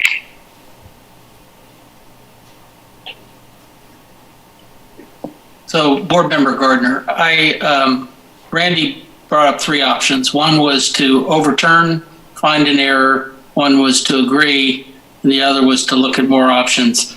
I move we send it back to the staff to look at more options. I would second the motion to refer the agenda item to back to staff to consider. All right, staff, we have a motion and a second. Could you please take roll on that? Hang on, this is Catherine Week, staff liaison. Our second failed to identify themselves when they seconded, so we need I'm sorry. This is Board Member Harrod seconding the general's motion to refer back to staff. Thank you, Catherine. Okay, so this is Planning Staff Member Luke Mortensen. A motion to return the item to staff for additional consideration. Clark. Aye. Falvey. Aye. Gardner. Aye. Harrod. Aye. Shalinsky. Aye. Wampler. Aye. Weisner. Aye. The motion passes. I do have a question for Randy. Would we request the board to request findings of fact in this instance? Not at this point in time. I would say no. I'd say since they sent it back to staff to review any additional evidence that the Del Campos wanted to submit, I'd say treat this almost in the nature of a deferral. And then once staff brings it back to the BZA in the future, then we would have findings of fact or conclusions of law at that final decision. At this point in time, it's kind of a intermediary or interlocutory position. Okay, thank you. Member Gardner, a question to that, Randy. So do they need to bring it back to us, or can they just make the decision based on the new information? That's probably the more accurate situation, is they would make a decision based on the new evidence, and then if there was an appeal and it came back to you, then there would be findings of fact. But at this point in time, I don't think it's necessary, but I think that's the more accurate way of putting it. Thank you. Staff Member Catherine Week, you have a hand. That was my question, whether they were directing staff to reevaluate based on additional information. I'm sorry, I'm not acknowledging you sooner than everybody else. You're just one question behind everyone. We'll work on that. It's my the motion passes. This will be deferred to the applicants. I would just encourage you to over-communicate with staff so that we do not have to see you again. And yes. I would say that staff will be in contact with the applicants to request the additional information. So. Okay. Thank you for your time, guys. Thank you all. And with that, Board Chair Clark will move on to section 3. Yes, staff has a question. Before you move on to the third item on your agenda, I just need to make you all aware that I have to recuse from the third item. So I will be removed from the active Zoom meeting and put into a waiting room while that item is being heard.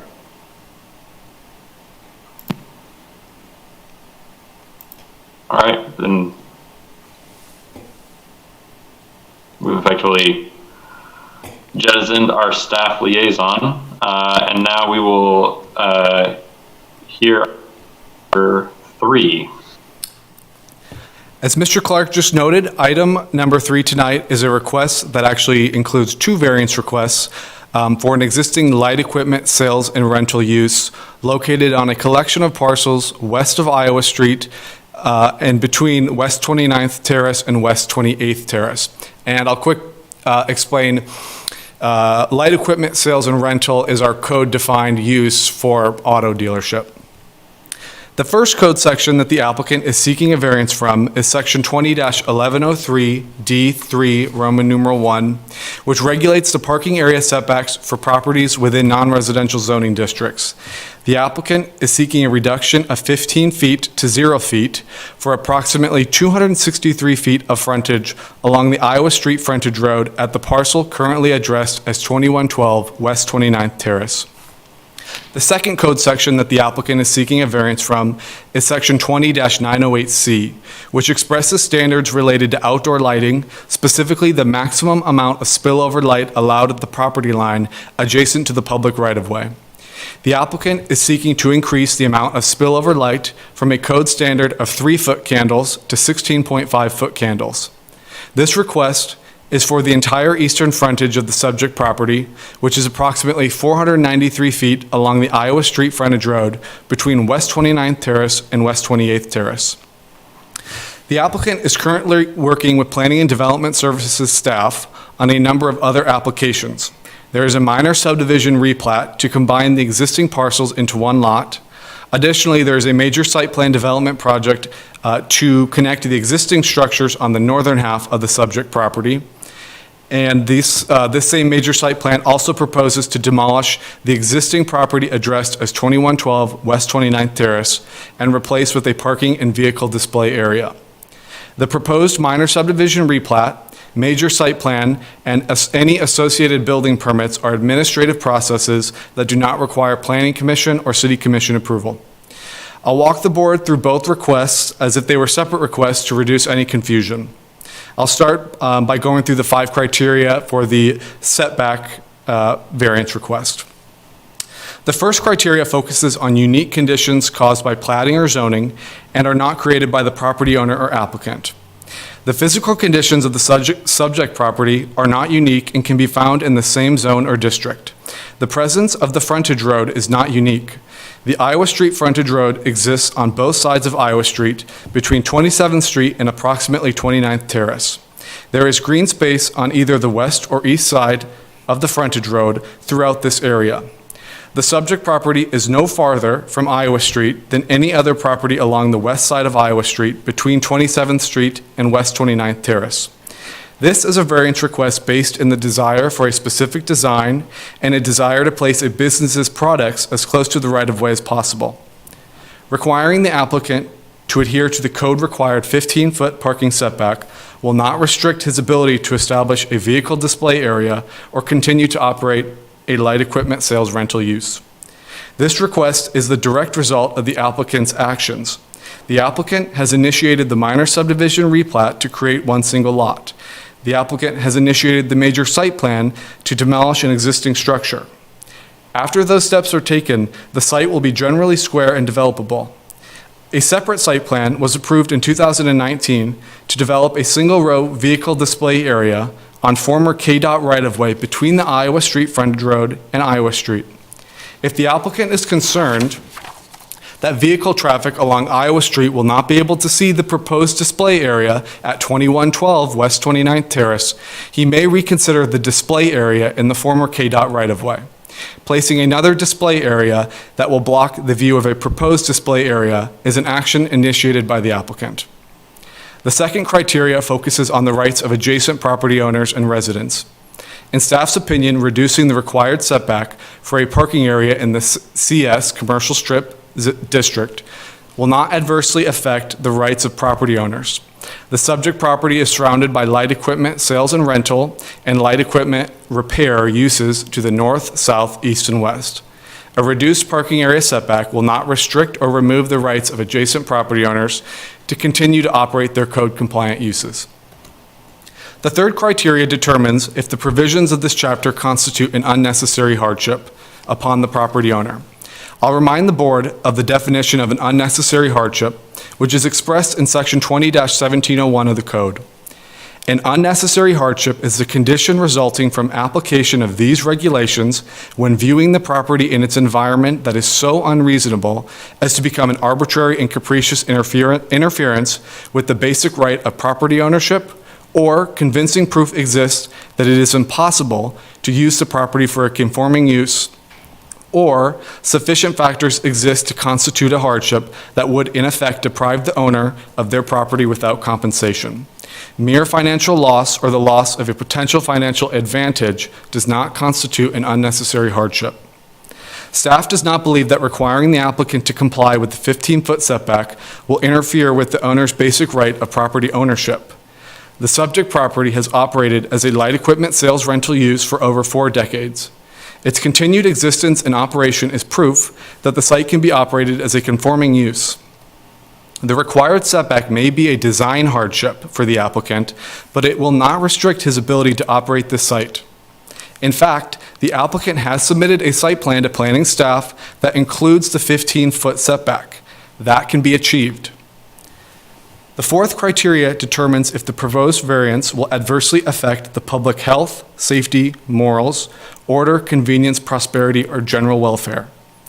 In staff's opinion, granting this variance will not adversely affect those factors. A reduced setback will not create any spillover, noxious effects to the surrounding area. Finally, the fifth criteria determines if the desired variance is opposed to the general spirit and intent of the code. The intent of the code concerning parking area setbacks is to ensure that off-street parking, loading, and access demands of various land uses will be met without adversely affecting surrounding areas. The 15-foot setback area is intended for the code-required pervious surface area, street trees, and parking lot perimeter landscaping. It is unclear how the applicant will meet those requirements during the site planning process if this variance is approved. The setback area is intended as a buffer to prevent the encroachment of a parking area onto the vehicles and pedestrians within the right-of-way. This is especially important for vehicle display area and light equipment sales rental uses. Additionally, while there is green space between the pavement of the Iowa Street frontage road and the subject property line, this area is not intended to satisfy the applicant's setback requirement. The existing sidewalk or road pavement could be expanded in the future, which would lead to a situation where the proposed vehicle display area is directly adjacent to the sidewalk or road. The code intends for properties and land uses to move towards conformity.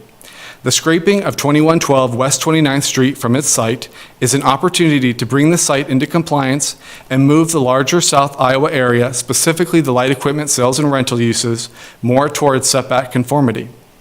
The staff report lists other light equipment sales and rentals uses both near and far from the subject property that have redeveloped and adhere to the 15-foot parking setback.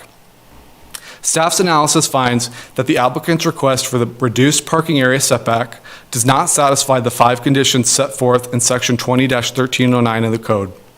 Therefore, staff recommends denial of the variance request to allow the applicant to reduce the required parking area setback distance from 15 feet to 0 feet for 263 263 feet of frontage along the Iowa Street frontage road for the property currently addressed as 2112 West 29th Terrace.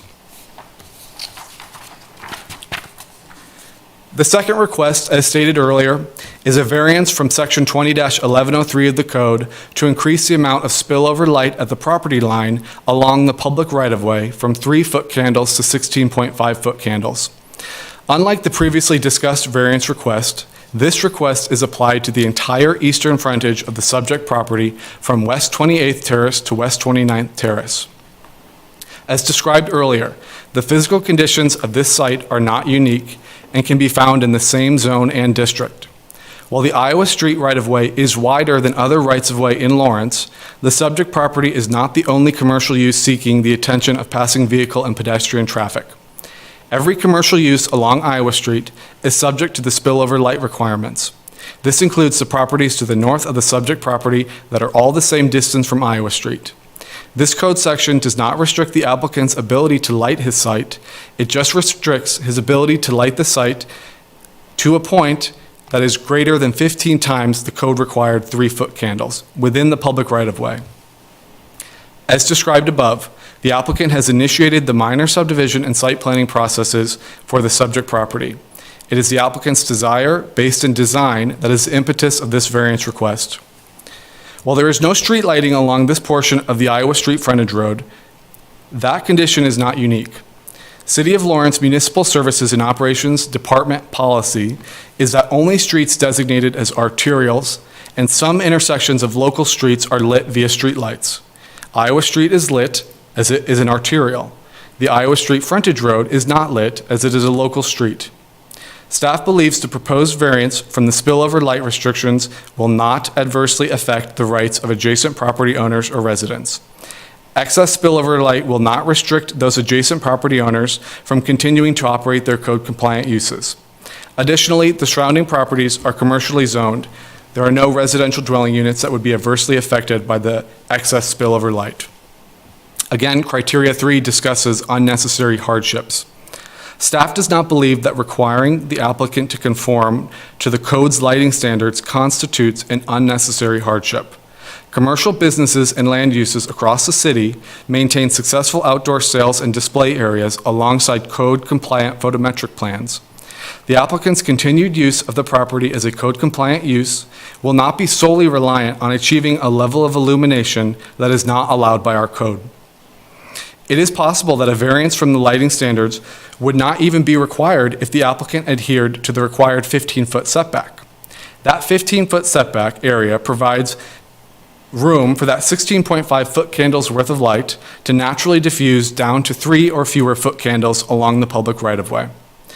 Staff believes granting the spillover light variance will adversely affect the public health, safety, morals, order, convenience, prosperity, and general welfare.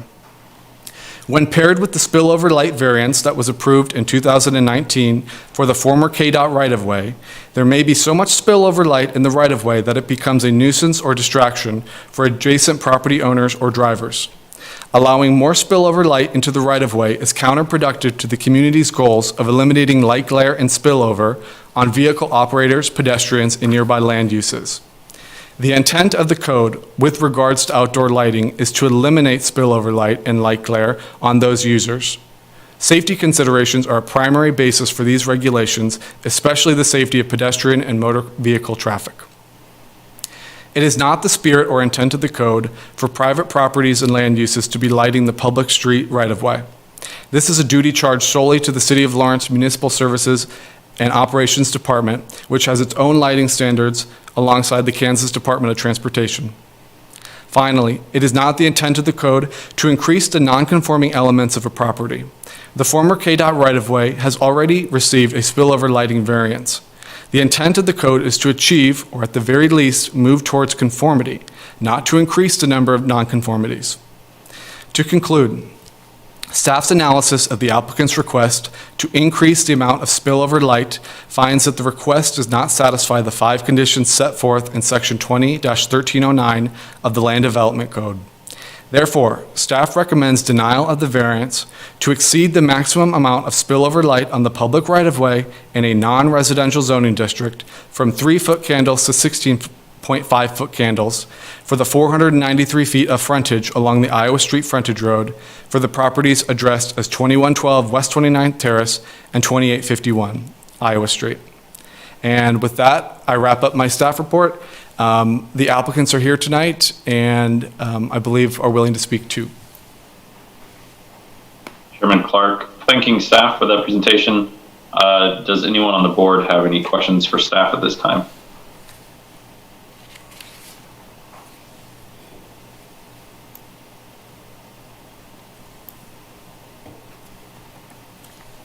This is Barry Shalinsky. Just to make sure that I understand, currently,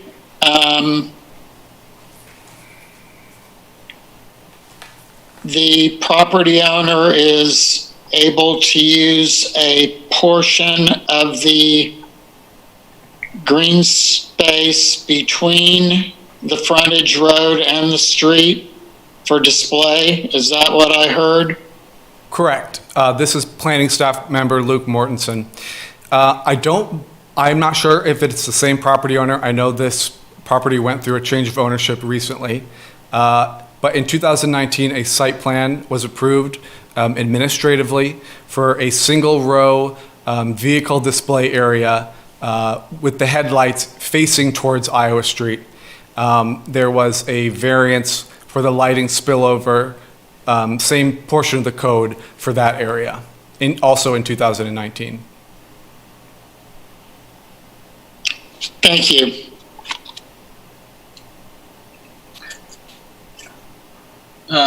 Barry, this is Board Member Gardner. In part, we approved that strip and the lighting associated with it because there was no lighting on the access road, and actually the lighting it was going to provide improved the safety.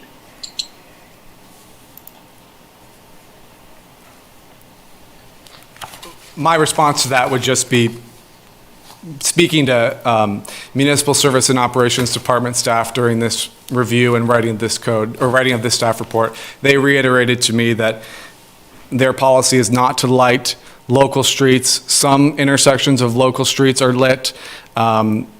That's just their policy, and they don't believe it is a safe thing for private property owners to be lighting the public right-of-way.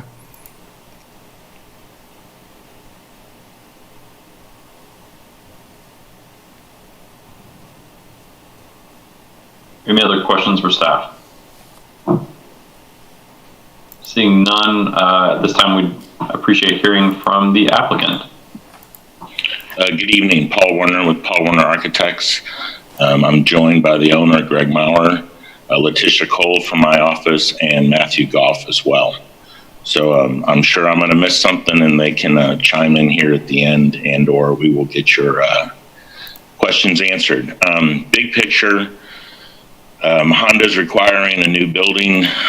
We've been pursuing that for a while, working with the city on several items, as Lucas has already mentioned. The big picture is we're just struggling with why we are not being able to match the auto display areas as to both of the adjacent properties to the north and to the south. Lucas mentioned several of the things that we are going through. We are taking 6 lots down to 1 through the minor subdivision process. We started with 2, but the city requested 1, so we did that. The owner's providing more stormwater detention than previously provided. We're adding sidewalks, landscaping, all meeting current standards. We're vacating the goofy rectangular portion of right-of-way on the frontage road through a fairly extensive process with KDOT, the city, and the minor subdivision. So all along the ways, the owner has been providing everything that the city has asked of them. We want an exceptional project. We just want our display areas to be consistent. We don't feel that meeting a 15-foot setback when our adjacent property owners aren't, that's very consistent. In the staff report, they listed several other properties that meet the requirements. That seemed a little weird. I think we could have listed just as many that don't. But for instance, I'm not quite sure what a car dealership on 27th Street has to do with this property. I don't get why 6th Street Auto or Academy were mentioned when those were vacant properties built from ground up. I don't want to dwell on all that, but I think it's fair to mention. I was surprised 1216 East 23rd was mentioned as being a code compliant property, but its adjacent neighbor at 1214 isn't. The ones I do think we ought to discuss, for instance, Auto Exchange at 23rd and Haskell has 0 setback. I mention that because on the list was Auto Exchange at 33rd and Iowa. And going through all this information, we're feeling that maybe there's been a shift in the planning staff's difference between parking area and display area. So for instance, at 33rd and Iowa, the 15-foot setback is met except for an area of display vehicles, and that area is paved all the way to the property line. We also think maybe when you look at Hyundai's site plans, the properties directly to the north of us, their display areas are labeled that way and paved all the way to the property line, 0 setback. All we want to do is to have the display areas be used the best we can. You look at Nissan, we could never cover our site anywhere near as much as Nissan is covered. We have more landscaping. We do not believe they have detention. Maybe that's because of the driveway through from Goodwill, whatever the reason. They received a variance from this board years ago. They've stuck with it. That's how their setback has already been reduced. As opposed to Hyundai, which is incorrectly labeled in the aerial. Hyundai has been site planned in 2007 and 2010. So both after the 2006 code. At that time, they received an administrative waiver from the planning director. So good for them. They didn't have to go through the BZA process, but the planning director on their own reduced the parking setback to 0. We would just hope that this board continues to provide the consistency with its previous decisions and reduce the setback so that all of our display areas can align along the frontage road. To the lighting, Lucas is right. The 16.5-foot candles is the one worst case scenario. We have to list the worst case scenario, but we provided some blow-ups of the photometrics. If you look at those, you will see that in just a couple feet, they are cut off, well-designed cut-off light fixtures. In a couple feet heading east, all of those lighting levels are reduced. So fairly quickly, we will meet the 3-foot candles as required by code. We also agree, as you already mentioned, that all of these lights face west, which is the correct direction to face them away from the frontage road and into the parking lot, versus it would be easy to turn some of those around, and which would increase the glare even if the foot candles were only 3 at the property line. We do not want to create any hot spots either, and we don't believe the lighting plans that you have in front of you show those. So I'm sure I missed something. Others can chime in. Again, our focus is we just want to be treated the same, whether that's an administrative waiver, which the planning director chose not to do at this time, or the variances that this board has previously approved for our property owners to the south. And we'd like our display areas to line up and be consistent throughout the stretch of Iowa. So thank you, and I'll let my other people with me chime in if they need to. So thank you.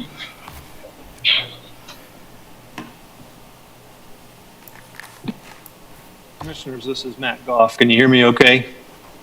Yes. Great. I'm going to try to share a screen here. Matt, we haven't really Okay. been adopting a, Everybody see the screen? Great. So just to elaborate on Paul's point about the parking area and the difference between parking and a sales area, I've taken some screenshots of the code. You can see the definition of parking area in Article 17. That term gets used. It's found in the section 908C that we're seeking a variance from, and it's the basis for the 15-foot setback. On this section, we're trying to get that to 0.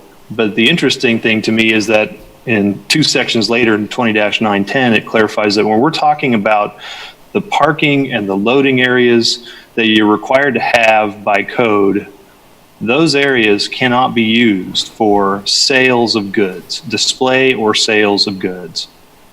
And as you can see from the site plan, they are noted as sales areas. They're not striped. They're not available for the public to park there. So vehicles get parked and they stay there. They don't come and go like customers and employees do. And I think part of Paul's comment about consistency is that we have here this blue line that runs in a straight shot all the way down. This, per the city maps, about 800 feet. And then the yellow line, if you can make that out, shows roughly the current property line. And the cars. We cannot see that portion of your screen. The screen sharing isn't really working, and we haven't really been doing that, Matt. We've asked materials to be submitted in PDF form prior. yeah, Matt, this Kyle Code was planning, I would ask that if we could use the materials that are included in the agenda. Our policy for this meeting and others has been to use agenda materials so everybody can follow along, whether, like, no matter what method they are using to participate in the meeting. Okay, that's fine. Now I have to figure out how to unshare the screen. I think I might be able to help you with that. Okay. Well, you'll have to use your imagination then. There's a straight line of cars right up to the right-of-way along most of the stretch on the west side of Iowa.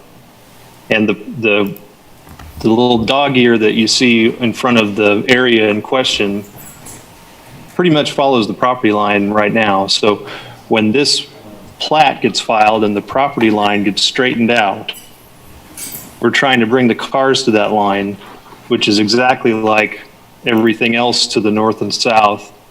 Hey, Matt. Yes, sir. This is Board Member Harrod. What are you looking at the packet that we've been given? Because we've been given a 140-page packet. Do you know what page you're on in that packet? I don't think there's a, well, let's see. If you look up at the top left corner of the PDF viewer, you'll see it.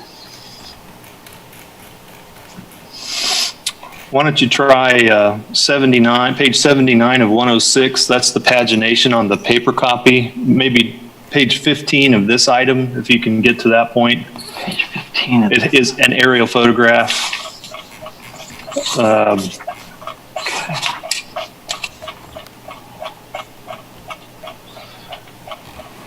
The illustration's really pretty simple, though. It's just to point out there's a straight line of where the cars are parking, and that the variance that was granted on the property, it used to be immediately north of the Yelena Honda. Now it is being wrapped into the new Dale Willie Honda.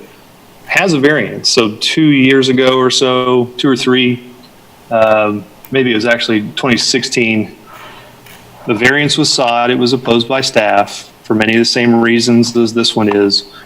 The BZA in 2016 granted the variance that's in place, and it's the reason why cars can park along right up to the right-of-way line now. So as you look at how to apply the standards for a variance, you can look at the way that the BZA has applied those standards in the past, and we think that has some bearing on how they're applied in the present. With those comments, I'll stand for questions. This is Chairman Clark, just adding just a procedural comment that we are actually not allowed to consider any previous variance requests or decisions made in the past.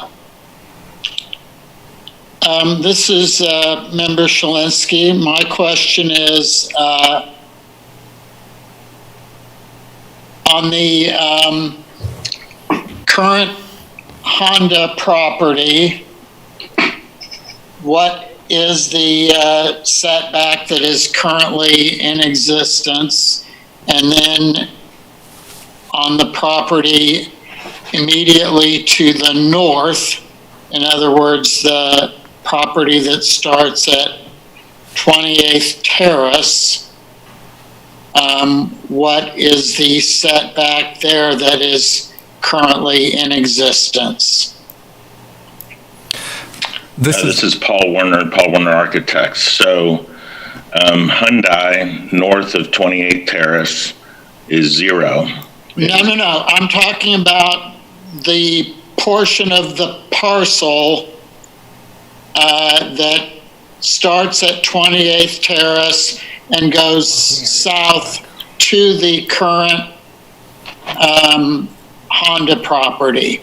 Okay, correct. I was going to get there. So heading south, it is 0 now, as Matt mentioned, with a variance previously approved from this board. And then it is angled. If you're looking at the aerial with the dark yellow line, and you can see how the cars are parked at an angle, it starts at about 7 or 8 feet instead of the 15 feet, which was as much driven because the property line went at an angle as well. When our plat is done, the property line will run directly north and south just along that yellow line. So our desire is for that existing setback to be consistent along that stretch of the property, as opposed to jogging further west where it is currently shown purple on your aerial. Does that work? Does that make sense? This is planning staff member Luke Mortensen. We'll reiterate about the existing variance that's on the northern half of the property. This was approved by the board in 2016 with the condition that the setback was allowed to be reduced if the buildings, the structures that are there now and that were there in 2016 were not raised. The thinking was the uniqueness of the site is based in the buildings, and there was a condition on that variance that the buildings must remain. This is different. The building is going away. The site is being redeveloped.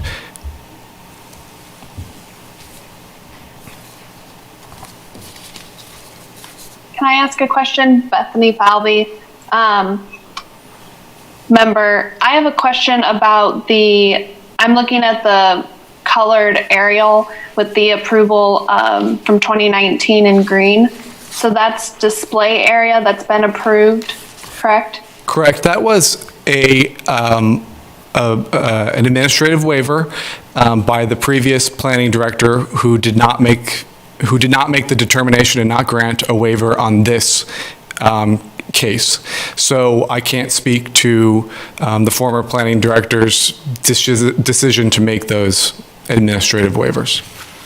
But they are able to display in that new area, which would line it up with the property to the south. Is that correct? No, so the place where the administrative waiver was approved in 2019, that is between the frontage road and Iowa Street. So it's kind of directly to the west of the area that we're talking about right now. Okay, thank you. All right, is anybody else, this is Chairman Clark speaking, is there anyone else from the applicant that would like to speak to this, or do we have any other questions for the applicant? Member Gardner, just one more question for Mr. Werner. Are you saying that the strip that had something to do with KDOT, the green area between the frontage road and Iowa, is you're not going to use it?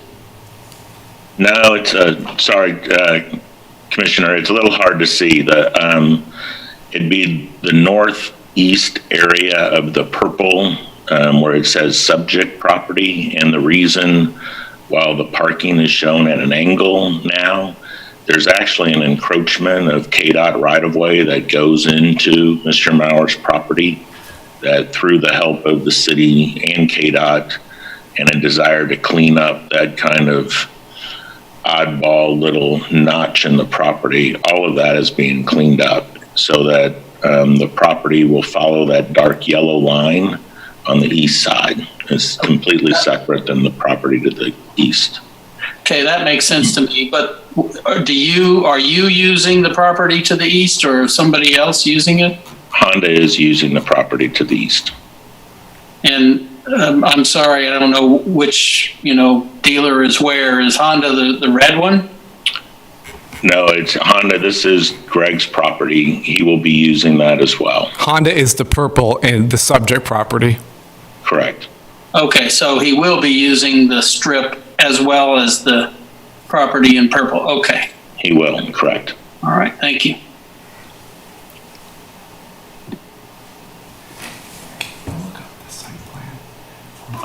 Yes, we have a question from Greg Maurer. Good evening. The property that, the two different properties we're talking about, the one that's between the frontage road and Iowa Street, the one that was approved last fall, the primary display of that will be the vehicles from Chrysler dealership, which I own, which is straight west of the Honda existing building right now.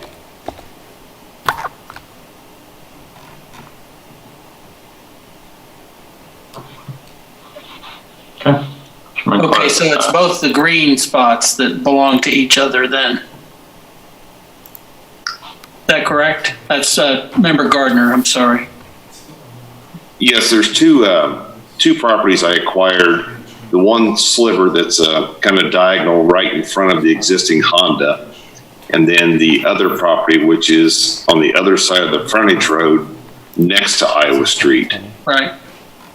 So the one we'd use for Honda, one we'd use for Chrysler. Okay, thank you.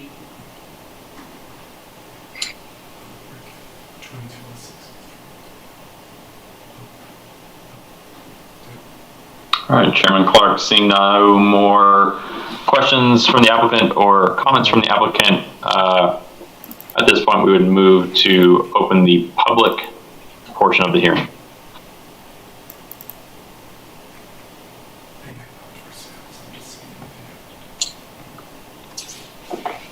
Seeing no virtual public comments or in real life comments. Member Gardner moves to close the public.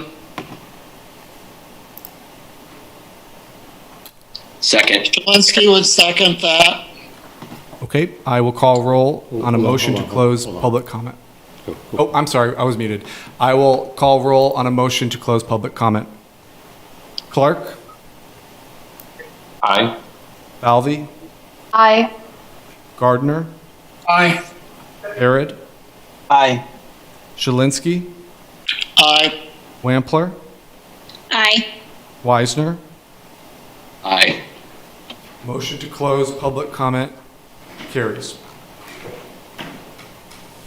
All right, Chairman Clark, opening discussion amongst the board on this issue. The dotted line.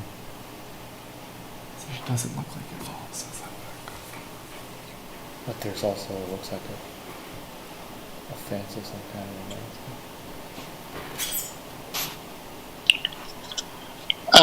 of This is Shalinsky, and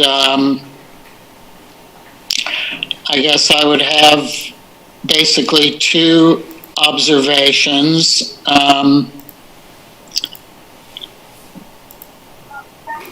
Number one is that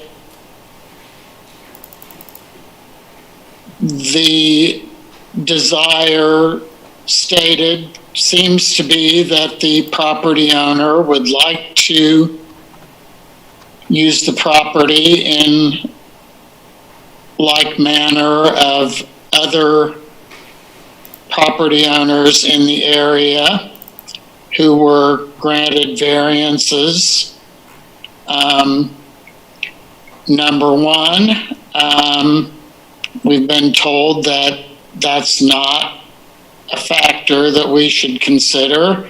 And number two, at least insofar as my own vote is concerned on this, I was not involved in those previous discussions, and I'm not sure that I would have voted to do that had I been. Number two is the question of uniqueness and hardship.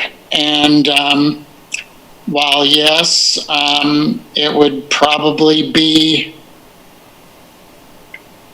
the desire of any property owner to use their property from property line to property line without setbacks. I don't think that necessarily means that the requirement for setbacks is a hardship if the property owner is able to use the property for their intended purpose. And I think there's no question that you can have the setbacks and still maintain a car dealership there. So I am not inclined to be in favor of this request.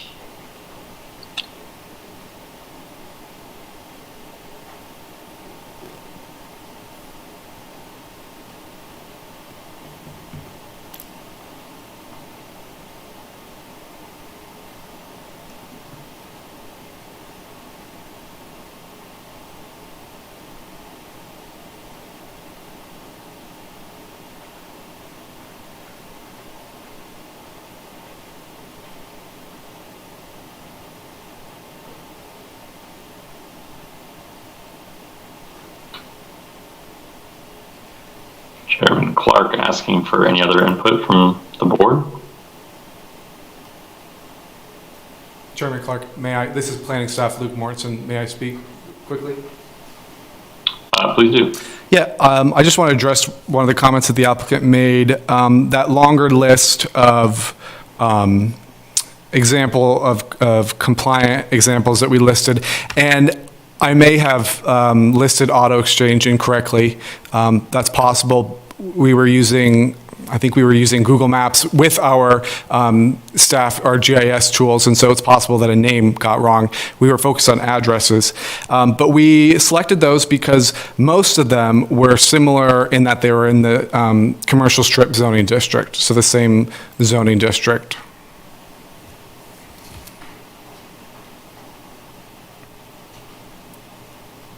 Thank you.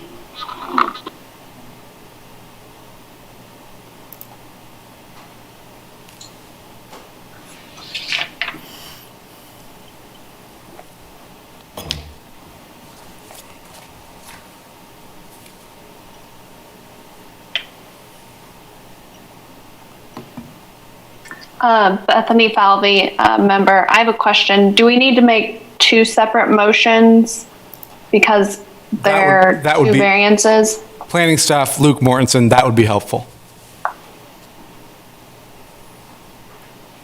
If you'd like me to repeat the recommendations, you can craft your motion off of the recommendations.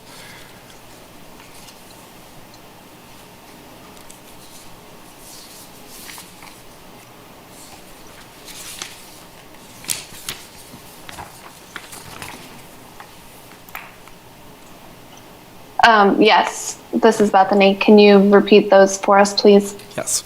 So our first recommendation was, staff recommends denial of the variance request to allow the applicant to reduce the required parking setback distance from 15 feet to 0 feet for 263 feet of frontage along the Iowa Street frontage road for the property currently addressed as 2112 West 29th Terrace. And you can also read this, it'll be on page 15 of 15 of the staff report at the very bottom.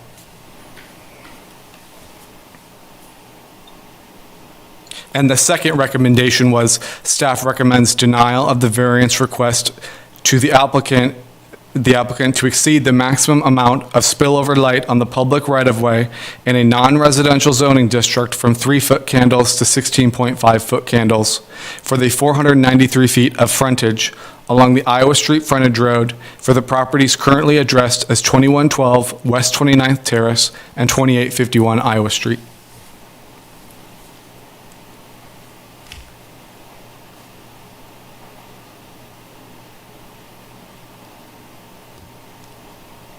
Mr. Chair, could I speak? This is Member Harrod. Okay, I'm getting a thumbs up from the chair. I've said before in BZA meetings that the code is a useful thing because it creates rules that property owners can use to determine what they can and cannot do. It creates consistency for property owners going forward. But in the present case, I have some concern because we have some prior action by both this board and by prior members of city planning staff where we've made this property, essentially made this property by our actions in surrounding properties, we've made this property different from its peers. We have given some variances that allow similarly situated merchants to do things that this merchant would now like to do. And yes, we do have a code, and the code it's there to provide for public safety and so that we don't just run amok and build or do whatever we want. And like I said, provide consistency. But yet, in this case, and this kind of speaks to item 1, uniqueness, by our prior actions to neighboring peer properties, we've kind of made this property unique. And so I'm having a little bit of trouble with that. And I just wanted to put that out for the board to consider, for the commission to consider. Yeah, Mr. Chair, this is planning staff member Luke Mortensen. Just like to address that comment in the vein of equality amongst businesses. I would just remind the board members of the training that we've done. The intent of the Board of Zoning Appeals is to level the playing field for businesses to conduct a code-compliant use. The setback is not, the reduced setback, complying to the required setback is not stripping the property owner of his ability to operate a code-compliant use. So that's when we talk about leveling the playing field, that's what we are talking about. That's the intent of the code. And I would just repeat that the applicant provided a site plan that was compliant. So we know it can be achieved. I would just think about that too.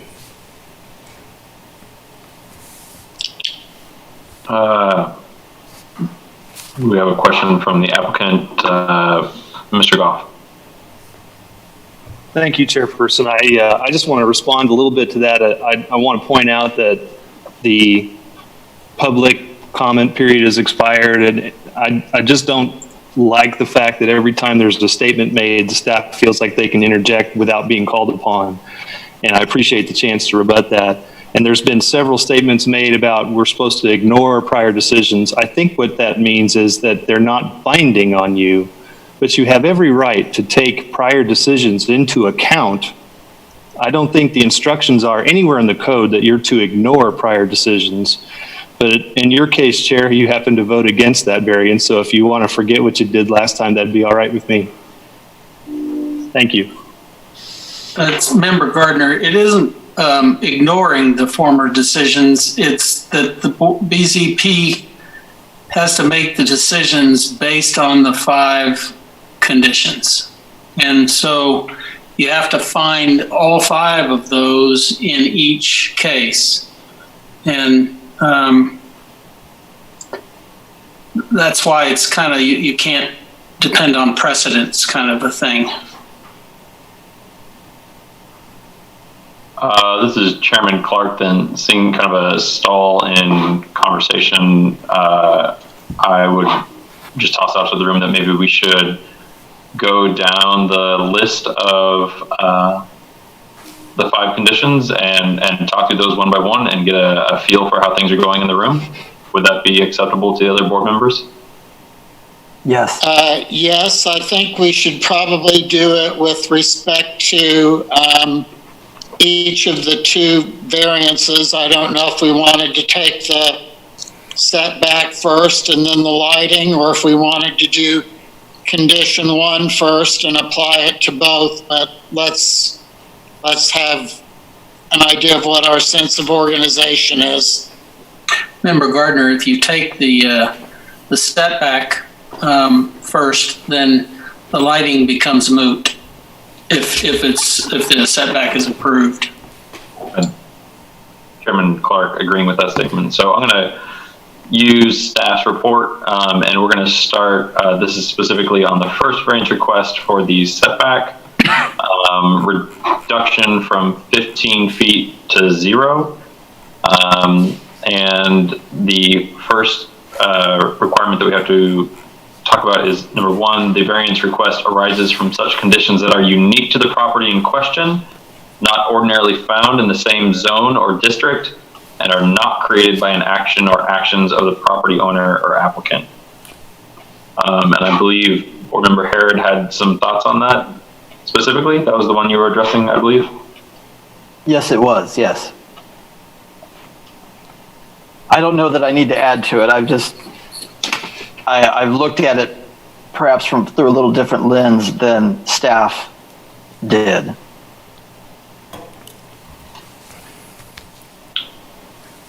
All right, this is Chairman Clark asking, does anyone else have any opinions on how they feel that this meets or does not meet the condition number 1, uniqueness? This is Bethany Falvey, member. Seeing that they are doing replatting, they are creating the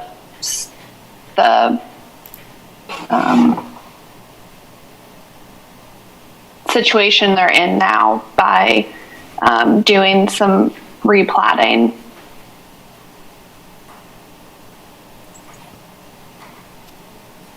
And Chairman Falvey, would you say that that makes it unique or not unique? I'm saying that they're putting that onto themselves, but it's not unique.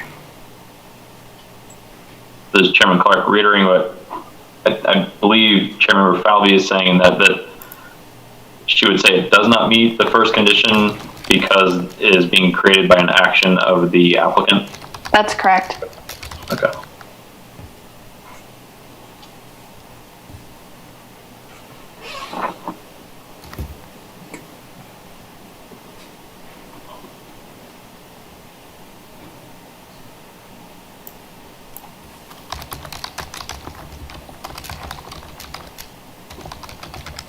Anyone else care to speak to issue number 1? I'm probably in the same boat as Board Member Falvey, and that I am having a hard time saying that this is not being triggered by an action of the property owner or applicant, which is going to make it hard for me to get past.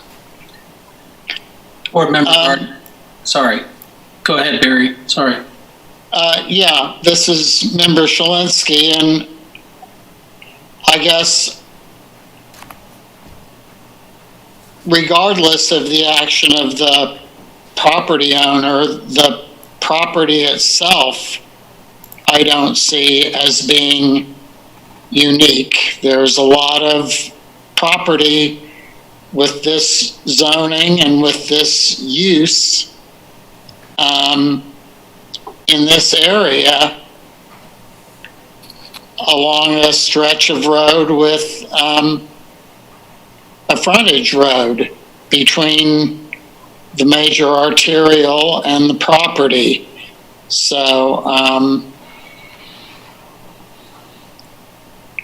having a hard time seeing how this is somehow special or unique or different than other properties in the city. This is Member Gardner. You know, finding uniqueness and the unnecessary hardship are always the hardest things to find of the 5 conditions. The only thing I can see that's even marginally unique is the little wiggle that they're getting rid of that had to do with KDOT. And in the past, it's taken a heck of a lot of creativity and for her to find something unique. And honestly, I've found them before, but I'm not really finding them here.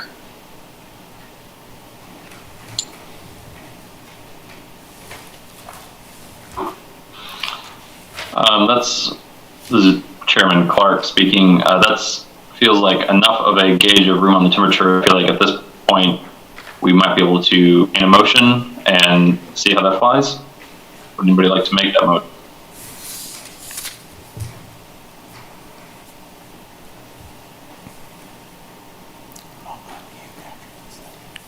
This is Bethany Falvey. I'll make the motion that we accept the recommendations of the staff in denying the request for variance. The variance of what? The setback and the lighting standards. Member Gardner, one quick question for you, Bethany. If we deny the variance for the setback, then the foot candles that they have, I think we ought to look at them separately, because if you have the 15-foot setback, then 16.5 at the border doesn't really kind of goes away as a problem. Okay, I'll do it separate then. I recommend that we accept the staff recommendation for denying the variance of the setback. This is Shalinsky, and I'll second. We have a motion and a second, Luke. This is Planning Staff Member Luke Mortensen calling roll on a motion to accept staff's recommendation. Clark.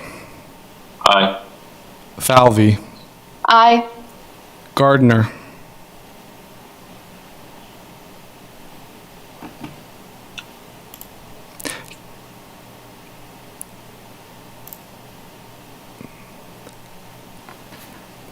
Major General. You unmute yourself. Oh, sorry, I said aye. I thought I'd already unmuted. I'm very sorry. No problem. Member Gardner. Harrod.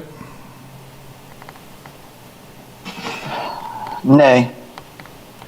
Shalinsky. Aye. Wampler. Aye. Weisner. Aye. The vote is 6-1. The motion carries.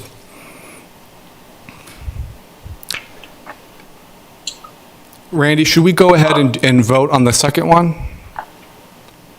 Yeah, I believe the applicant has something to add to this.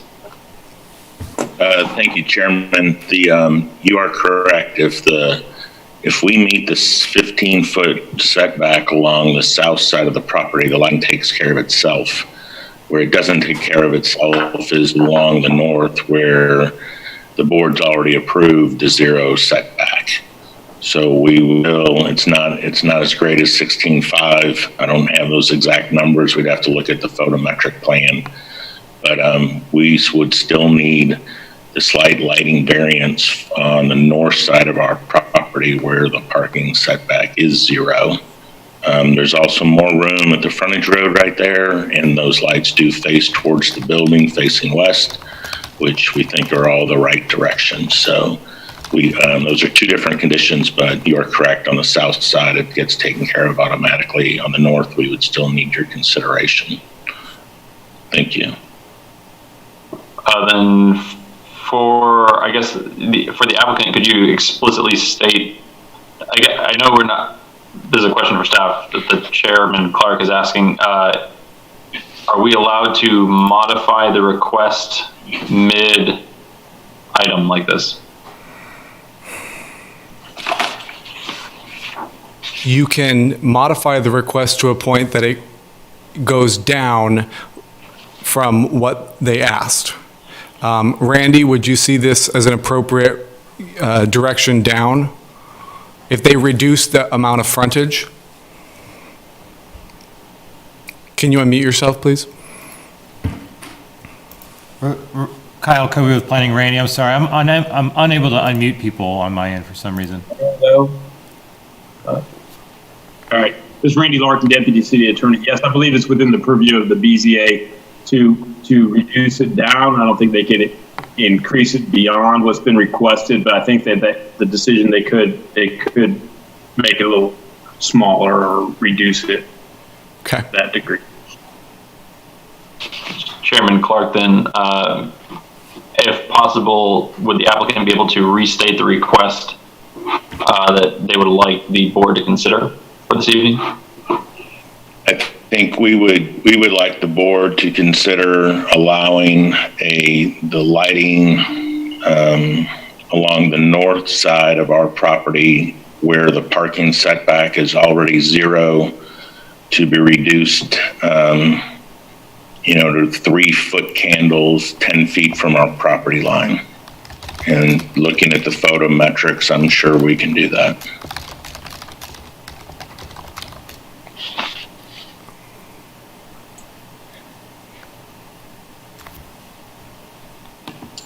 All right, so this is Chairman Clark reiterating that we are considering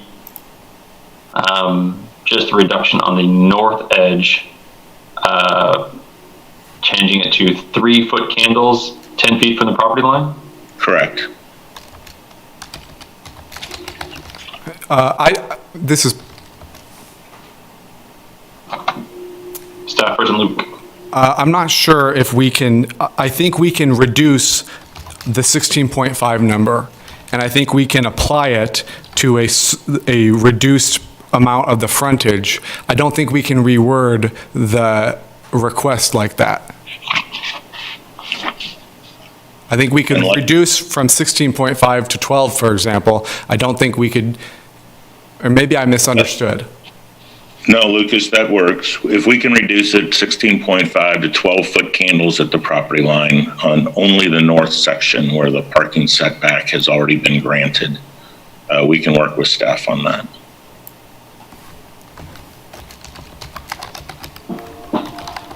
So we do this with a condition? Is that what we're saying here? We are kind of, just Chairman Clark, clarifying that we're going to just reduce the intensity of the request and add a condition that it only applies to the north edge of the property line. So was that a motion? Yeah, I'll go ahead. I move that we grant the variance request, the modified variance request, as just stated by the applicant, to add a condition of only the north edge of the property line at the given address be granted the variance request to allow the foot candles at the property line to not exceed 12-foot candles. Member Gardner seconds. The planning staff member Luke Mortensen, and I'm sorry, Chair, could you please repeat that? You said northern property line. Did you mean the eastern frontage property line on the northern section of the property?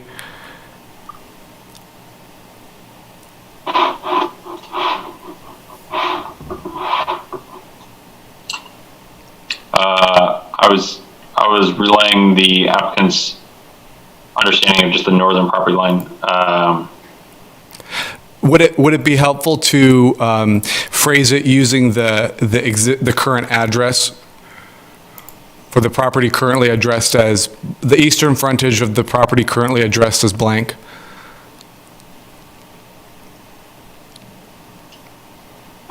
Yeah, let me look that up. So the northern piece is addressed as 2851 Iowa Street right now.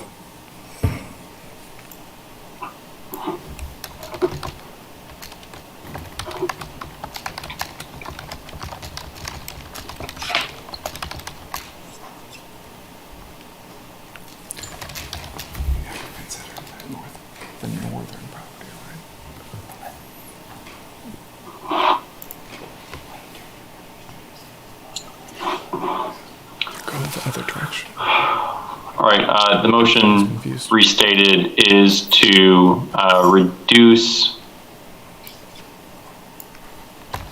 or I guess increase the amount of spillover light along the right-of-way in the non-residential zoning district from 3-foot candles to 12-foot candles along just the northern address at 2851 Iowa Street for approximately an unknown amount of frontage along the Iowa Street frontage road.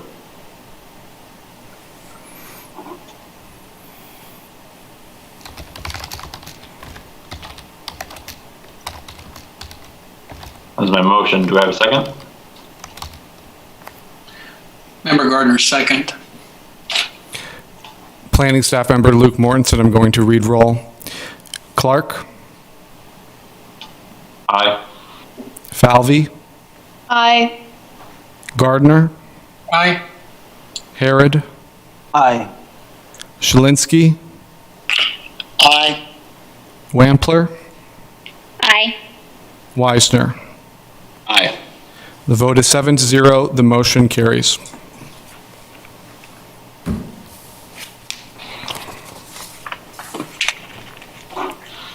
All right, this is Chairman Clark thanking the applicant for their time coming in this evening. That concludes the public hearing portion of tonight's meeting, and I would entertain a motion to adjourn. Member Gardner, one quick question. Have we ever caught up on the minutes? This is a question for staff. Planning member Luke Mortensen, maybe Catherine, do you know? Are you aware of the minute situation? This is Chairman Clark. Somehow I thought we were absolved of that with the new Civic Web, that the recording of everything like nullified that requirement. I thought that was true of new meetings, but I didn't know when we went to taping everything, and I thought we still had minutes left over from the earlier time. We can confirm with Caitlin, but yes, the iCompass allows us to do minutes differently. That is correct.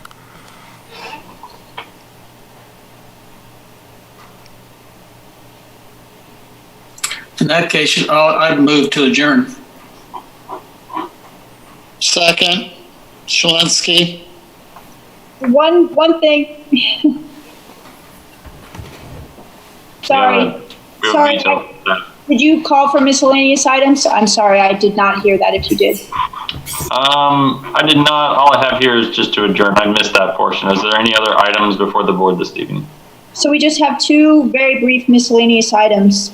Not often do we have updates about decisions that have come before the Board of Zoning Appeals. We do have an update tonight. If you remember, we had an administrative appeal on a determination by the planning office for a mining operation. So we just want to give you an update that based on that decision, whatever it may be, there has been increased activity at that site. Planning staff and the city is unable to respond to the complaints that have come through. We've had a number of complaints. They're totaling over 20 at this point about significant damage that's come to properties in that adjacent area. So not stating one thing or another, we just want to keep you informed about things that happen after things come before the board. And then one other item of updates is that, just to keep you in the loop, we are planning some additional periodic training that will work in when we have the opportunity on meetings that are not heavily packed, just to kind of hone in on those points that we went over in the training. not too long ago. And Catherine, we don't have concrete direction on if June will be an in-person or virtual meeting, correct? We do not. As far as upcoming items, I believe we may have one item that could potentially come in tomorrow that would be on the June meeting. So there may be a meeting. And we don't know at this point whether it'll be virtual or in person at this time. Catherine, what was the first thing? What matter was that related to? I missed that. Sorry. I'm sorry. I was just giving an update. I don't know if you remember, but we had an administrative appeal on the mining operation. Mining. Okay, I got it now. That's what I wasn't sure what that first thing was. I'm aware of that now. Yes.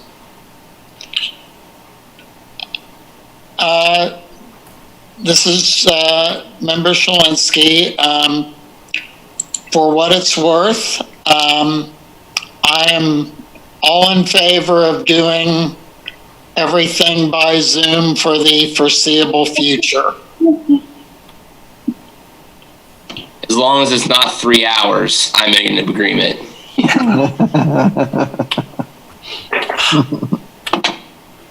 That's all the miscellaneous items that I have. So.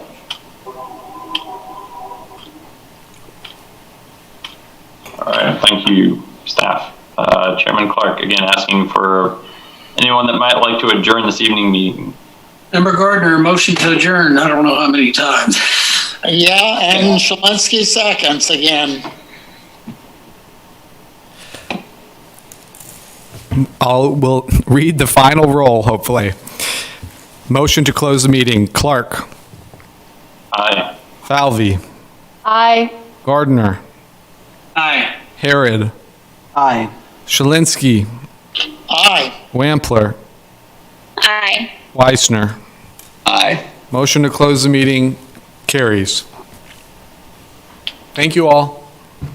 Thanks, guys. Thank you. Take care. Thank you. Be safe. Thank you.